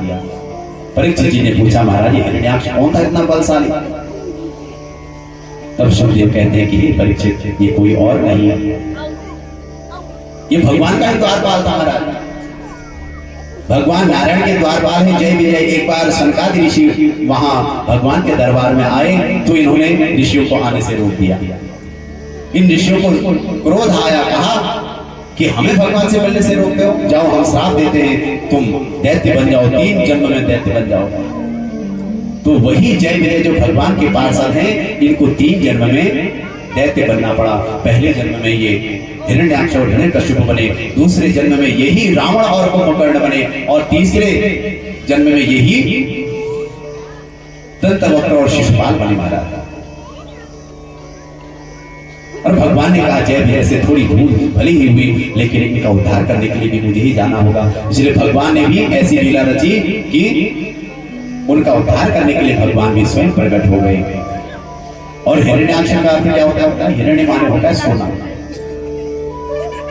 तो जिनकी आंखों में रात दिन सोना ही सोना नाच रहा है, अर्थात लोभ ही लोभ जिनको हो चुका है, जिनको हर चीज में लगता है ये भी मेरा होता, ये भी मेरा होता, ये भी मेरा होता, उसको मारने के लिए भगवान ने वराह का रूप धारण किया। वराह का अर्थ होता है संतोष।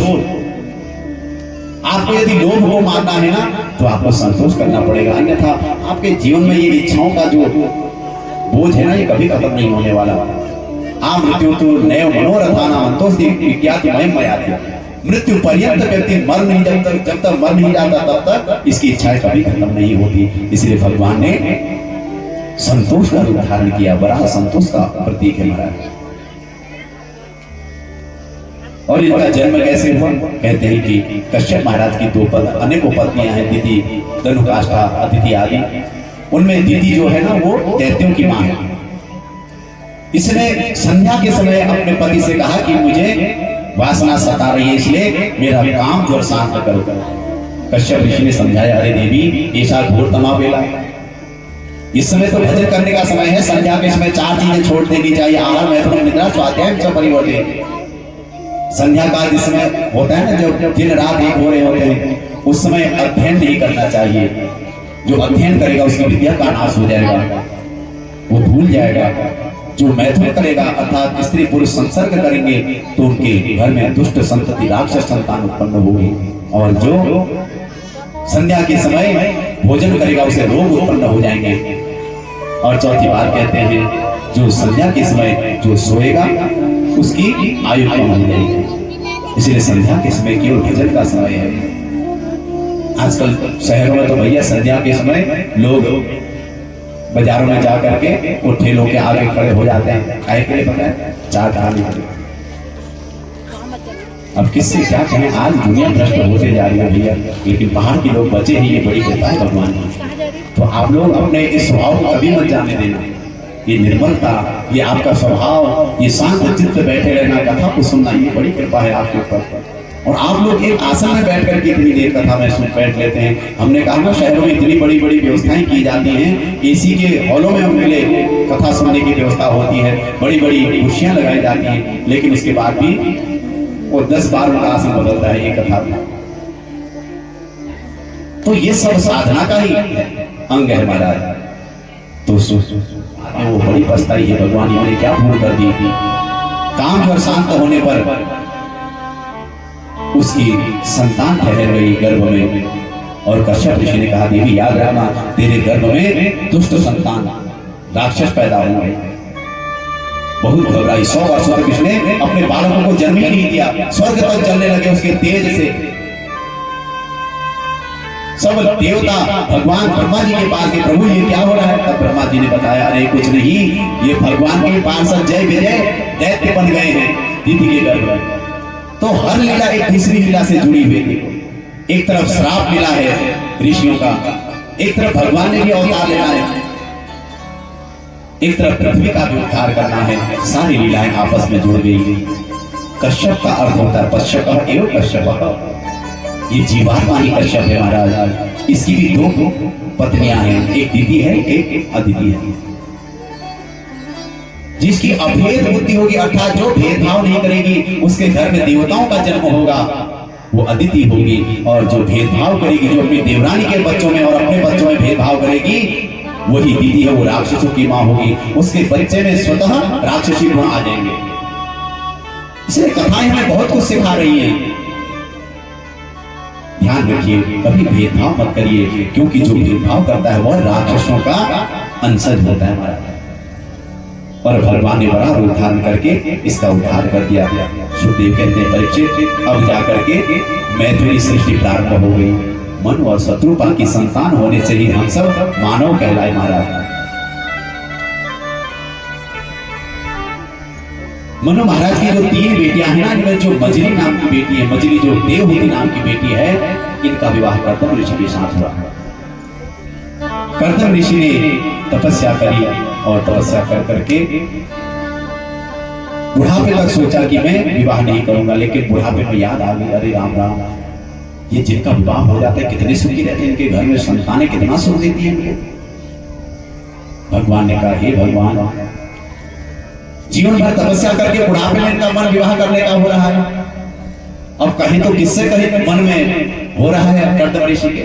भगवान प्रकट हो गए, ब्रह्मा जी ने कहा कि हे कर्दम, तुम विवाह कर लो। सर नीचे कर लिया कर्दम जी ने, महाराज मैं कैसे विवाह कर लूं इस बुढ़ापे में, बड़ा पछतावा हुआ। हे भगवान, जीवन भर तपस्या करके अंत समय में मुझे विवाह की इच्छा जागी। इसलिए तो हमारे सनातन में 4 आश्रमों का प्रावधान बताया है। सबसे पहले ब्रह्मचर्य आश्रम, 25 वर्ष का ब्रह्मचर्य आश्रम होता है, उसमें आप जितना विद्याध्ययन करना है उतना विद्याध्ययन करो। 25 से 50 वर्ष की आयु गृहस्थ आश्रम की है, उसमें जितना अपने धन पैसा कमाना है खूब धन पैसा कमाओ, गृहस्थ जीवन को सफल बनाओ। 50 वर्ष से 75 वर्ष तक आप धर्म करो, जो पैसा कमाया है उसे धर्म में खर्च करो, और 75 वर्ष से सन्यासी बन जाओ। चौथी अवस्था में सन्यास की विधि बताई है। क्यों? क्योंकि आप बुढ़ापे में कहीं आपको ये पछतावा ना हो जाए। अब कर्दम ऋषि को बड़ा पछतावा हुआ। ब्रह्मा जी की आज्ञा थी, इसलिए ठुकरा भी नहीं सकते थे। कहा, ठीक है प्रभु, यदि आपकी आज्ञा है तो मैं विवाह करूंगा, लेकिन एक संतान होते ही मैं वन को चला जाऊंगा। तो मनु और शत्रुपा ने अपनी बेटी का विवाह बड़ी धूमधाम के साथ कर्दम ऋषि के साथ कर दिया। देखो, मनु और शत्रुपा तो क्या है, राजा है, लेकिन विवाह किससे किया? एक ऋषि से किया। चाहते तो राजा से नहीं करते, लेकिन नहीं, एक साधु से, तपस्वी से उन्होंने अपनी बेटी का विवाह किया। और जैसे विवाह किया अपने घर को चले गए मनु और शत्रुपा। इधर कर्दम ऋषि की तो समाधि लग गई महाराज। हजारों वर्षों तक विवाह के बाद जैसे घर आए, अपनी पत्नी का मुख भी ढंग से देखा नहीं, भगवान का ध्यान करने के लिए बैठे और हजारों वर्षों तक तपस्या करते रह गए। देवहूति ने कहा कि मेरे स्वामी बड़े तपस्वी हैं, मेरा परम सौभाग्य है, ऐसे तपस्वी संत मेरे पति बन रहे हैं, तो मेरा भी फर्ज है कि मैं इनकी सेवा करूं। देवहूति ने अपना सारा श्रृंगार उतार करके अपने पति के चरणों में रख दिया और कर्दम ऋषि की सेवा करने लगी। बहुत समय तक, बहुत हजारों वर्ष बीत गए महाराज। एक समय आया कि कर्दम ऋषि की समाधि खुल गई। जैसी समाधि खुली तो सामने देखते ही क्या देखते हैं, एक बूढ़ी वृद्धा बेचारी हाथ पर डंडा लिए हुए पानी की डोल से लेकर के आ रही है, सेवा कर रही है। तुष्टो मध्य तमान विमानदाया शुश्रूषया परमया परया च भक्त्या यो देहि नामयमतीव स्वदेहो नावेक्षितः समुचितः च पितुं मदर्थे नावेक्षितः समुचितः च पितुं मदर्थे। कर्दम जी ने जब उस वृद्धा स्त्री को देखा तो पूछा, देवी तुम कौन हो जो मेरी सेवा कर रही हो? देवहूति ने कहा, प्रभु आप मुझे भूल गए, आपके साथ मेरा विवाह हुआ था, मैं कर्दम की पत्नी हूँ, मैं मनु महाराज की पुत्री हूँ। जैसे विवाह करके आप अपनी कुटिया में आए, हे प्रभु आप तो समाधि में चले गए, मैं क्या करती, मैं आपका सेवा कर करके अपना जीवन व्यतीत करती रही। कर्दम ऋषि की आंखों में आंसू आ गए। अरे देवी, इस संसार में हर व्यक्ति को अपना शरीर बड़ा प्रिय है।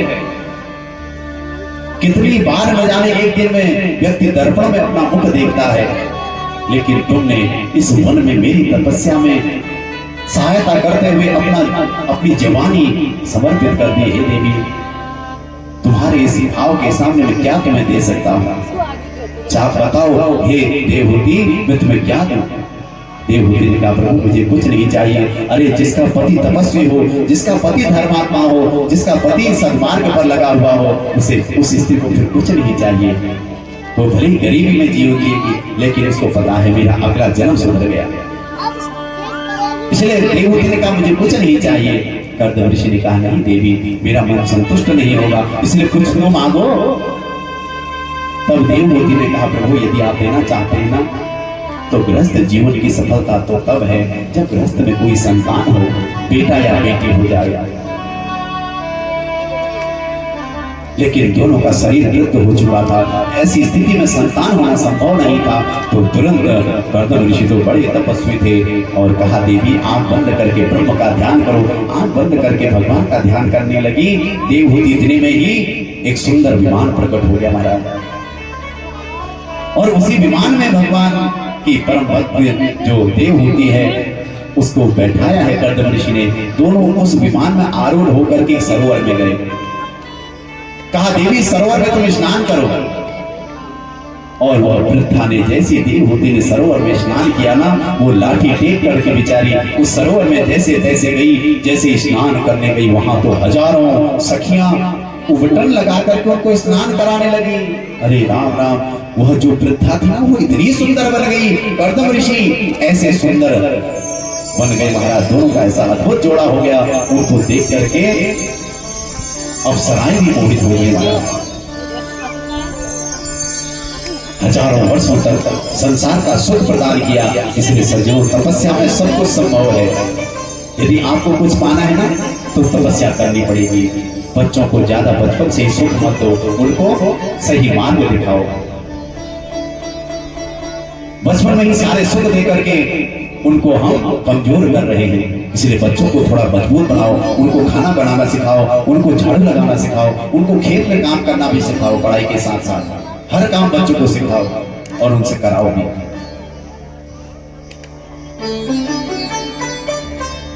तो आज कर्दम और देवहूति महाराज अद्भुत सौंदर्य से भर गए। पुनः अपने आश्रम में पहुंचे। वहां तो सारा सुख उनको प्राप्त हो गया और हजारों वर्षों तक तपस्या कर फल ही हुआ कि घर में एक एक करके 9 कन्याएं हो गई। आज कर्दम ऋषि को याद आ गई, हे भगवान, मैं तो कह रहा था कि एक संतान होते ही मैं तपस्या करने वन में चलाऊंगा, एक एक करके चला जाऊंगा, लेकिन एक एक करके 9 संतानें हो गई। अब तो मैं वन को चला देवी, तुम अपना घर बार संभालो। तो देवहूति ने कहा प्रभु ऐसा कैसे हो सकता है, क्योंकि ये बेटियां तो कल परसों अपने ससुराल चले जाएंगे, इसलिए मेरे बुढ़ापे का तो कोई सहारा होना चाहिए। तुरंत याद आ गया कि अरे राम राम, भगवान ने वचन दिया था कि हे कर्दम यदि तुम विवाह करोगे तो मैं स्वयं तुम्हारे घर में पुत्र बन करके आऊंगा। सहायम सांच कलया त्वद्वीरेण महामुने तव चेते देवहूत्या प्रणेशे तत्व संहिता। और बड़े प्रसन्न हो गए। कहा देवी तू तो भगवान की मां बनने वाली है, तू चिंता मत कर।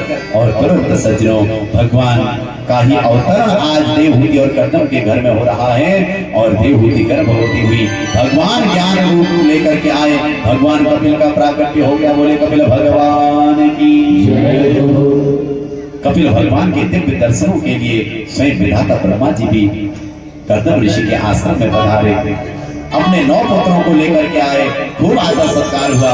कर्दम ऋषि ने कहा हे प्रभु, आज बड़ा सुंदर संयोग बन गया है।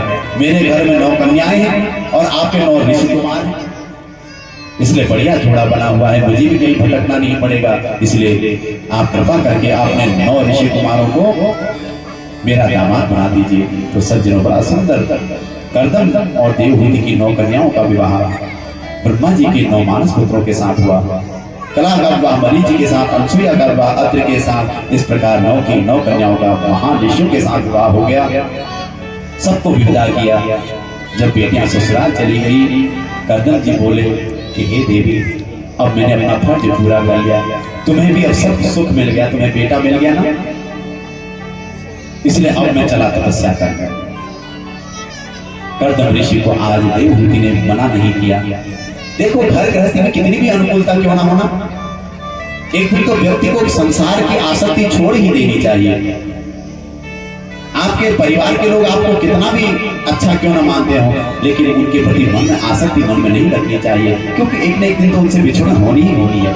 कर्दम ऋषि के जीवन में सब सुख प्राप्त है महाराज। साक्षात भगवान भी घर में आ गए हैं, लेकिन फिर भी घर त्याग दिया महाराज तपस्या के लिए।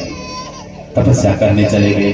अब सब कुछ है, फिर भी कर्दम जी विरक्त हो गए महाराज।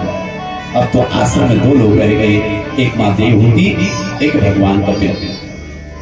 एक दिन देवहूति ने अपने पुत्र को बुलाया और कहा कि निर्वैणानितरां भूमन् न सदिन्द्रिय दर्शना येन संभाव्यमानेन प्रपन्नान्तं तमः प्रभो। माता देवहूति कहती है कि हे प्रभु, आज मैं आपको अपना पुत्र नहीं मान रही। मैं जानती हूँ आप साक्षात भगवान ही अवतरित हुए हैं, इसलिए मैं कुछ जानना चाहती हूँ आपसे। इस संसार में जितना सुख मैंने भोगा ना, उतने सुख की तो कोई स्त्री कल्पना भी नहीं कर सकती महाराज। मैं मायके से महाराज मनु और शत्रुपा की कन्या राजकुमारी थी, और विवाह भी हुआ तो ऐसे महान तपस्वी ऋषि से जिन्होंने मन से ही विमान को प्रकट कर दिया महाराज। अर्थात जीवन में कोई कमी नहीं मेरे जीवन में, लेकिन सब कुछ होते हुए भी मुझे लगता है कि अभी भी कुछ पाने की इच्छा है, कुछ अतृप्ति सी है महाराज। इसलिए हे प्रभु, मुझे ऐसा कुछ ज्ञान दीजिए, अपने ज्ञान रूपी खड्ग से मेरे अज्ञान रूपी वृक्ष को जड़ सहित काट दीजिए प्रभु। तम त्वां यताहं कपिल भगवान ने अब 8 अध्यायों में बड़ी ही अद्भुत ज्ञान की चर्चा करी। इसी को सांख्य योग कहते हैं सज्जनों। इन 8 अध्यायों को अष्टाध्यायी के नाम से भी जाना जाता है। कपिल भगवान कहते हैं, मां, संसार में भले ही ये मनुष्य कितना ही सुख क्यों ना भोग लेना, लेकिन वास्तविक तृप्ति से मिल ही नहीं सकती। क्यों? क्योंकि संसार के जितने सुख हैं सब अपूर्ण है हमारा। संसार की कोई भी चीज पूर्ण नहीं है। आपने जीवन भर की तपस्या करके एक भवन बनाया, बड़ा सुंदर महल बनाया करोड़ों का, लेकिन 3-4 साल बाद वो भी पुराना होने लगता है। आपने वस्त्र खरीदे बड़े महंगे महंगे, एक दिन वो वस्त्र भी पुराने हो जाते हैं। ऐसे ये शरीर भी एक दिन पुराना हो जाता है। इस संसार में हर चीज अपूर्ण है। इसलिए यदि पूर्णता प्राप्त करनी है, पूर्ण सुख प्राप्त करना है, तो उसके लिए भगवान पूर्णतम परमात्मा की शरण ग्रहण करनी पड़ेगी। कि पूर्णमदः पूर्णमिदं पूर्णात् पूर्णमुदच्यते पूर्णस्य पूर्णमादाय पूर्णमेवावशिष्यते। बिना पूर्णतम परमात्मा के प्राप्त करें व्यक्ति को पूर्ण आनंद मिल ही नहीं सकता। इसलिए हमें ये ज्ञान होना चाहिए महाराज, हम समर्थ की शरण में जाएं। हम मरने वालों की शरण में जाते हैं, जो स्वयं कल परसों मर जाएंगे उनकी शरण में जाकर के हम भिखारी बन जाते हैं। इसलिए जो अविनाशी ब्रह्म है उसकी शरण में जाकर के हमें उनका भजन करना चाहिए। इसलिए वहां कहा कि हे मां, ये मन की चाबी को उस पूर्णतम परमात्मा की शरण में लगा दो, क्योंकि मन ही बंधन और मुक्ति देने वाला है। मां ने कहा कि हे प्रभु, ये बताइए, ये मन भगवान में लगता ही नहीं, कैसे लगाए? तो भगवान कपिल कहते, मां, इसके लिए एक उपाय है कि इस मन की चाबी को संतों को सौंप दो। मां ने पूछा, संतों के क्या लक्षण? संसार में तो सब लोग दिखते तो बड़े संत जैसे, लेकिन जरूरी नहीं कि जिनने गेरुआ धारण किया है उनके अंदर भी संतत्व हो। इसलिए भगवान कपिल कहते हैं, मां, ऐसा नहीं है। संत कोई गेरुआ वस्त्र धारण करने से ही नहीं होता। संत कौन है? तितिक्षवः कारुणिकाः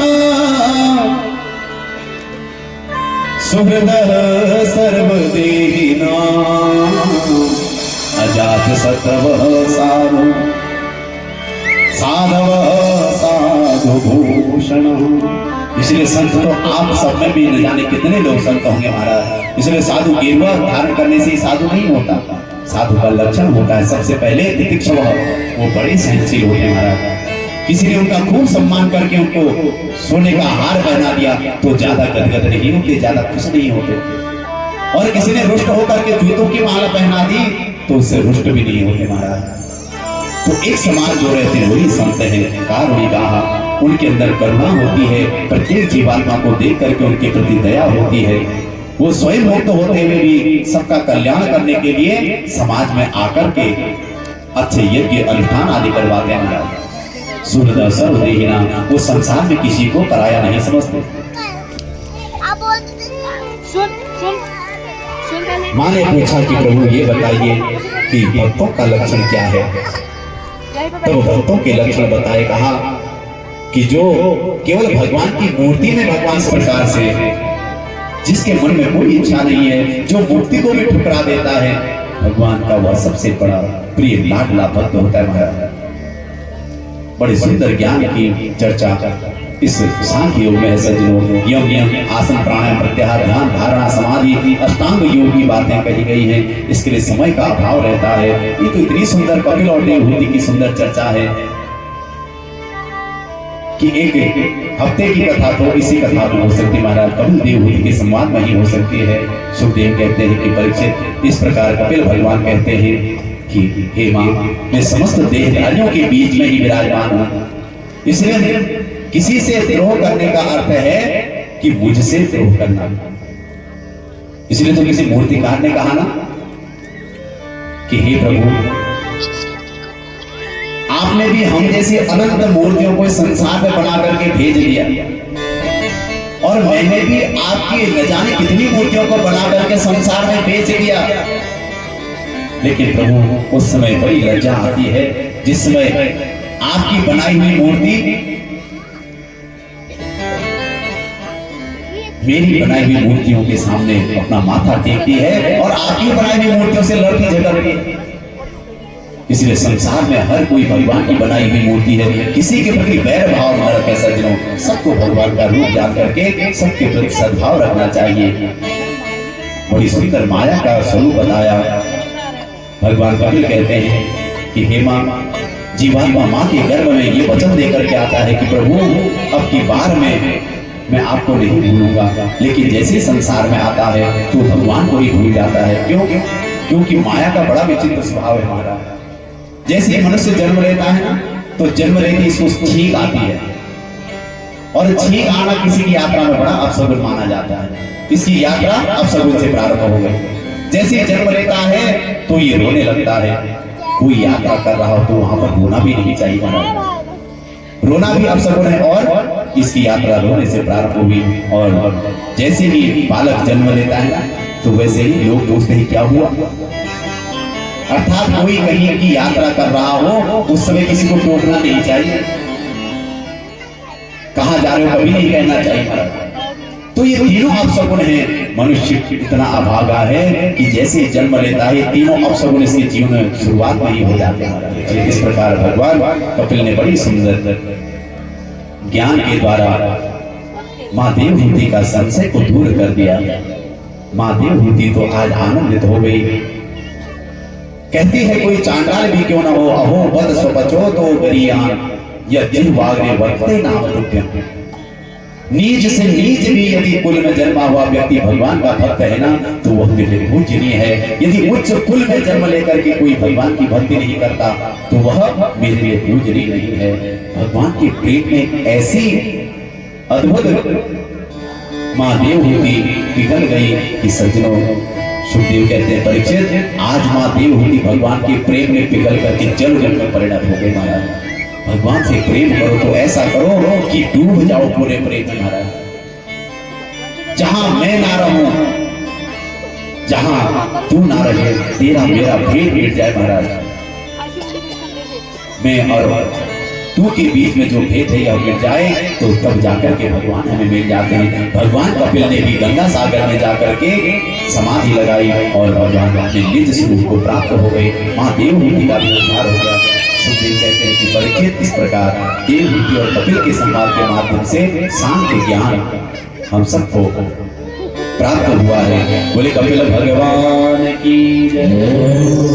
इसके बाद सज्जनों, चर्चाएं तो बहुत नहीं होगा। भगवान कृष्ण जन्म तक की कथा में हम प्रवेश करेंगे, इसीलिए सभी लोग सज धज करके, भगवान पीताम्बरधारी का अवतरण होगा तो सभी लोग पीत वस्त्र धारण करके आए और बड़े प्रसन्न मना होकर के आनंद के साथ मां भगवती पाषाण देवी के चरण कमलों में बैठ करके जिस भाव से आप अनन्य भाव से कथा सुन रहे हैं, ऐसे अपना निर्मल भाव बना करके कथा सुने, अपने मन से छल कपट को दूर करके निर्मल मन होकर के कथा सुने। ये बड़ी कृपा से, भगवत कृपा से हमको ये सौभाग्य मिला है। इसलिए कल भगवान कृष्ण की प्राकृतिक कथा भी हम सुनेंगे, भगवान की सुंदर झांकी का दर्शन करेंगे। आज की कथा को हम यही विश्राम देते हैं सज्जनों। इसलिए सभी लोग अधिक से अधिक संख्या में आए और यहाँ भंडारा, नित्य भंडारा चल रहा है और वो भंडारा आप सबके सहयोग से ही हो रहा है। देखिए, आप देखते हैं कि यहाँ भंडारे में कोई कमी नहीं रहती, लेकिन हमने आज कथा में पहले भी कहा कि भैया जिससे जो बन सकता है अपने घर से कुछ न कुछ अंश जरूर लाइए, अर्पण कीजिए। ऐसा नहीं कह रहे कि बहुत भर करके लाइए, अपनी सामर्थ्य के अनुसार। उससे क्या होगा कि भंडारा नहीं अभी तो मिल रहा है, लेकिन जरूरी थोड़ा कि हमेशा मिलता रहेगा। इसलिए आगे के लिए बोलना है तो हमें अभी से तैयारी करनी होगी, अभी से दान पुण्य करना होगा, अभी से संकल्प करना होगा। इसलिए सज्जनों, माँ भगवती पाषाण देवी के चरण कमलों में ऐसा सुंदर यह यज्ञ चल रहा है। जन तारों से तारे मिला के तो दे, जन मोहन से दिल को मिला के तो दे। क्या होगा? प्रभु के जय हुए बदे हुए चले आएंगे, प्रभु के जय हुए बदे हुए चले आएंगे, प्रभु के जय हुए बदे हुए चले आएंगे, प्रभु के जय हुए बदे हुए चले आएंगे। जला तारों से तारे मिला के तो दे, जला तारों से तारे मिला के तो दे, जला जरा मोहन से दिल को लगा के तो दे, जरा मोहन से दिल को लगा के तो दे। प्रभु के जय हुए बदे हुए चले आएंगे, प्रभु के जय हुए बदे हुए चले आएंगे। हरि बोल।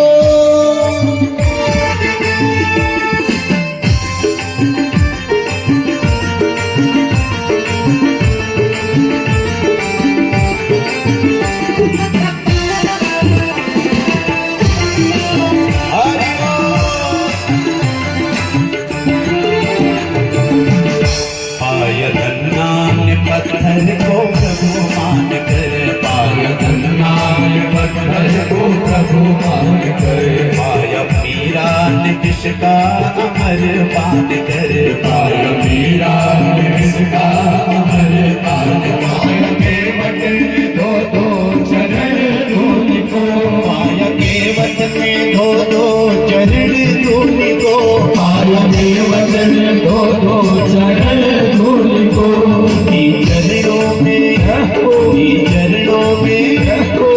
चरणों में मस्तक झुका के तो दे, उन्हीं चरणों में मस्तक झुका के तो दे। प्रभु के जय हुए बदे हुए चले आएंगे, प्रभु के जय हुए बदे हुए चले आएंगे, प्रभु के जय हुए बदे हुए चले आएंगे।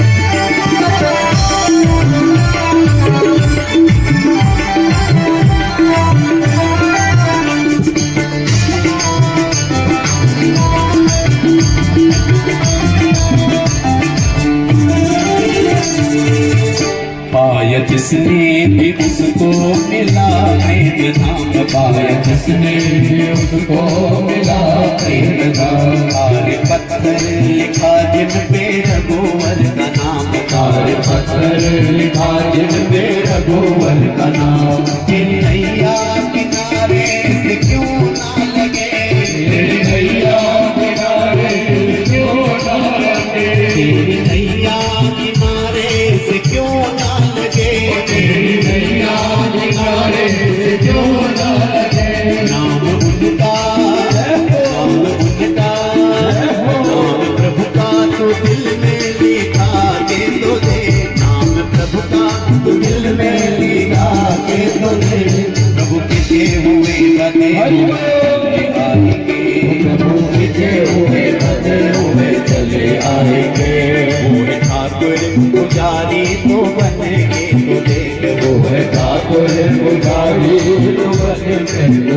बोल दाता भिखारी तो बन के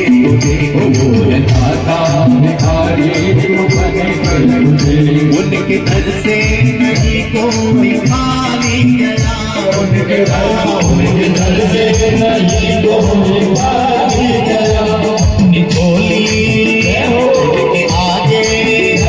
उनके आगे तू झोली फैला के तो दे उनके आगे तू झोली फैला के तो दे प्रभु के हुए बने हुए चले प्रभु के हुए बने हुए चले आएंगे जरा तारों से तारे मिला के तो दे जरा तारों से तारे मिला के तो दे जरा मोहन से दिल को लगा के तो दे जरा मोहन से दिल को लगा के तो दे प्रभु ने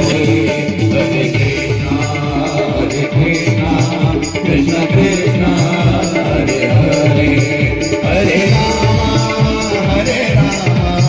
राम राम हरे हरे हरे कृष्ण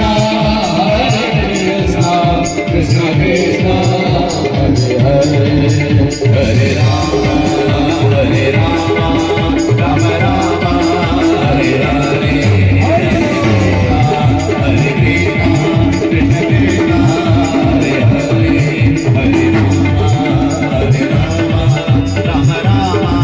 हरे हरे कृष्ण कृष्ण हरे हरे राम राम हरे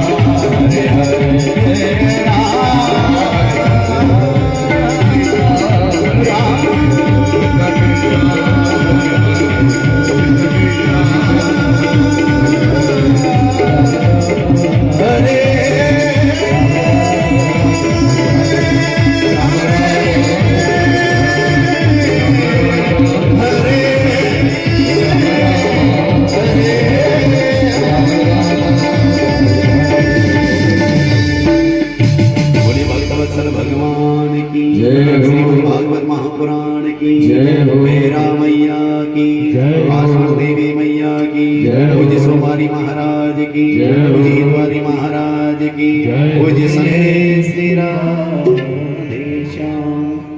ओम चंद्र। तो आज की कथा को यहीं पे विराम दिया जा रहा है और यहाँ पे आरती के साथ में कथा का समापन हो रहा है। चतुर्थी की कथा आज विराम दे रही है।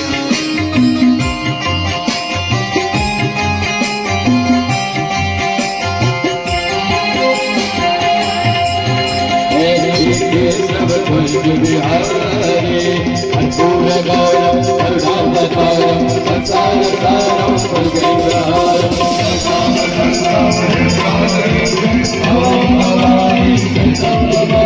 तमेव माता पिता तमेव तमेव बन्धु सखा तमेव तमेव विष्णु तमेव तमेव सर्वं श्याम कोमलाम सीता समानो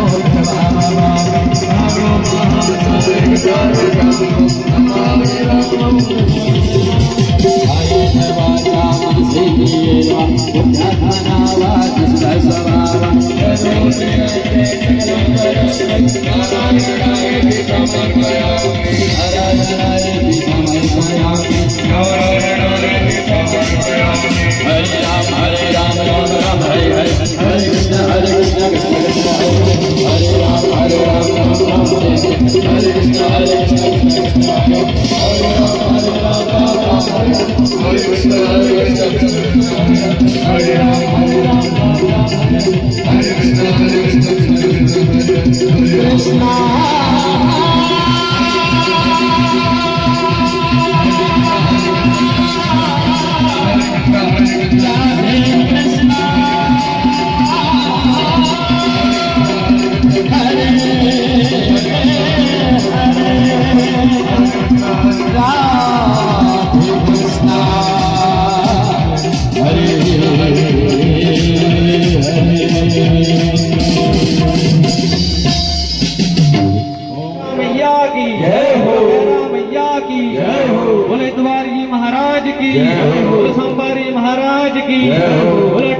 बोलो क्षेत्र के सभी देवी देवताओं की बोलो पार्वती पार्वती पते हर हर हर महादेव। ओम सर्वे भवन्तु सुखिनः सर्वे सन्तु। ओम शांति शांति शांति। गुरु जी की तरफ से जो भी भक्त यहाँ तो आरती होने के पश्चात ये आरती की थाल पूरी जनता में, पूरे श्रद्धालुओं के बीच में इसको लेके जाते हैं और सभी लोग प्रसाद स्वरूप में प्रसाद लेके जाएंगे अपने घरों को। कई लोग बिना प्रसाद लिए जा रहे हैं, तो सबसे निवेदन है कि सभी लोग प्रसाद लेके जाएं। और यहाँ पर दिव्य भंडारा लग रहा है आप सभी के सहयोग से, तो आप सभी लोग मिलकर और भव्य और दिव्य रूप में इस महोत्सव में शामिल हैं। तो कथा को विराम दिया गया है आज की, और अब जो है दिव्य संकीर्तन यहाँ प्रारंभ हो रहा है। तो चलिए आपको भी ले चलते हैं दिव्य संकीर्तन की तरफ, आप भी आनंद लीजिए। तुमर दर्शन बिना मन लगन हो जाए, तुमर दर्शन बिना मन लगन हो जाए। याद पहुँचा तुम्हें चाहे जानू मीरा, याद पहुँचा तुम्हें चाहे जानू मीरा। कब भक्तों की अपन भक्तों की, कब भक्तों की दर्श की जगह। कृष्ण क्यों नर घर कब आया, कृष्ण क्यों नर घर कब आया, कृष्ण क्यों नर घर कब आया, कृष्ण क्यों नर घर कब आया। हम दिल में कह जाना अकल मिश्री कह जाना, हम दिल में कह जाना अकल मिश्री कह जाना। मीठी मीठी मीठी मीठी ओ मीठी मीठी मीठी मीठी ओ मीठी मीठी मीठी मोरुल सुन जाना। कृष्ण क्यों नर घर कब आया, कृष्ण क्यों नर घर कब आया। ओ कान्हा मुरली वाला,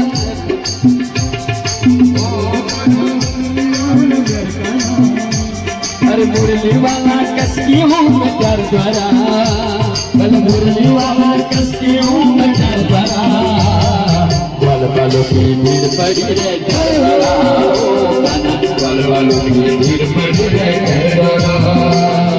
ओ कान्हा कसकी हूँ मैं कर द्वारा, ओ कान्हा कसकी हूँ मैं कर द्वारा। बल बलों की भीड़ पड़ी रे घर द्वारा, ओ कान्हा बल बलों की भीड़ पड़ी रे घर द्वारा।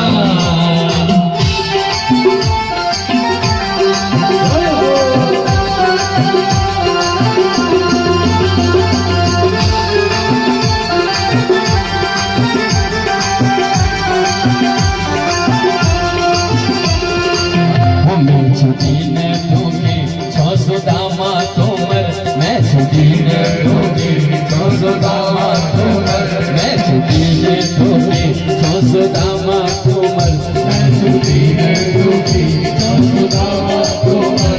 आस में बह रही हूँ कब तारण होलकर, आस में बह रही हूँ कब तारण होलकर। मैं छुट्टी ने दूंगी 600 दामा तोमर, मैं छुट्टी ने दूंगी 600 दामा तोमर। आस में बह रही हूँ कब तारण होलकर, आस में बह रही हूँ कब तारण होलकर। कब चावल हो कब चावल हो कब चावल गठपति के जना। कृष्ण क्यों नर घर कब आया, कृष्ण क्यों नर घर कब आया।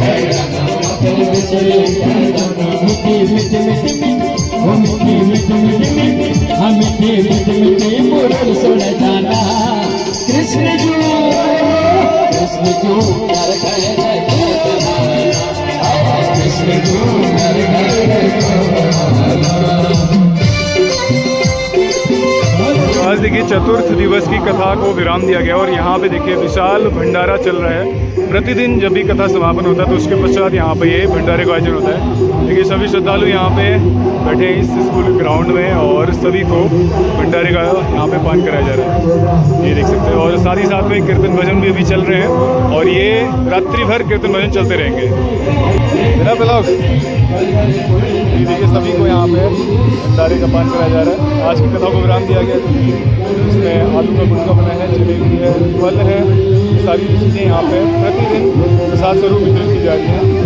और सारे श्रद्धालु मिल करके यहाँ पे प्रसाद वितरित कर रहे हैं और बहुत दिव्य और भव्य आयोजन यहाँ पे हो रहा है। बड़ा आनंद आ रहा है। सारे श्रद्धालु देखिए इधर सेवा कर रहे हैं और सभी भक्तों को प्रसाद वितरित कर रहे हैं। ये देख सकते हैं, बहुत बड़ा ग्राउंड है और भारी संख्या में श्रद्धालु यहाँ पहुँच रहे हैं। ये देख सकते हैं, तो ये आनंद की वर्षा यहाँ पे हो रही है। सारे श्रद्धालु देखिए इधर ये लगे हुए हैं, प्रसाद वितरित कर रहे हैं।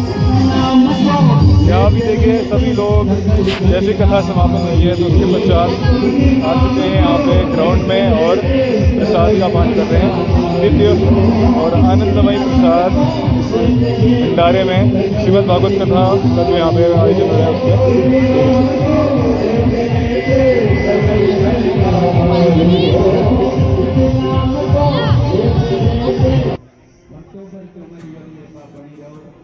तो इस दिव्य भंडारे के साथ में इस वीडियो को यहीं पे स्टॉप करता हूँ और साथ ही साथ में एक संदेश है पूज्य गुरुदेव जी का, तो आप सभी को वो उनका संदेश मैं आपके सामने प्रस्तुत कर रहा हूँ, उसको ध्यान से सुनिएगा और उनके निवेदन को स्वीकार करते हुए। जय माता की सभी भक्तों को सोमवार के दिन हमारे सोमवारी महाराज जी के दरबार से यहाँ बखान देवी मटियाल पे नवीन मंदिर बनाने वहाँ की शोभा यात्रा आई। आप सभी भक्त भी सादर आमंत्रित हैं और मंगलवार को यहाँ पर विशाल भंडारा होगा और आप सभी लोग इस भंडारे में प्रसाद मांगे पुण्य के भागी बने। जय माता। जय माता दी। तो आज यहाँ पे चतुर्थ दिवस की कथा को विराम दिया गया और पीछे देखिए विशाल भंडारा यहाँ पे चल रहा है और बहुत आनंद आया आज की कथा में। और कल भगवान का जन्मोत्सव यहाँ पे मनाया जाएगा और जन्मोत्सव की कथा आएगी तो उसमें भी प्रवेश करेंगे, उसमें भी प्रयास करेंगे कि आपको ले चलेंगे। तो आज देखिए कितना आनंद आया, भव्य कथा हुई, दिव्य कथा हुई और साथ ही साथ में भव्य भंडारा प्रतिदिन यहाँ पे हो रहा है। तो आज की कथा को यहीं पे विराम देते हैं और कल आपको फिर से ले चलेंगे कल की कथा में। तो आज की वीडियो को यहीं स्टॉप करता हूँ। उम्मीद करता हूँ आपको ये ब्लॉग पसंद आया होगा। ब्लॉग पसंद आया तो इसको लाइक कीजिए, शेयर कीजिए और कमेंट कीजिए। और यदि आप चैनल में नए हैं तो प्लीज़ चैनल को सब्सक्राइब कीजिए और बेल आइकन प्रेस करना मत भूलिए। बेल आइकन प्रेस कीजिए ताकि कोई भी हमारा नया ब्लॉग पब्लिश होगा तो नोटिफिकेशन के माध्यम से आपको मिल जाएगा। तो हमेशा से हमारे साथ ऐसे बने रहने के लिए आपका बहुत बहुत धन्यवाद। मिलते हैं नए ब्लॉग में, तब तक के लिए राधे राधे।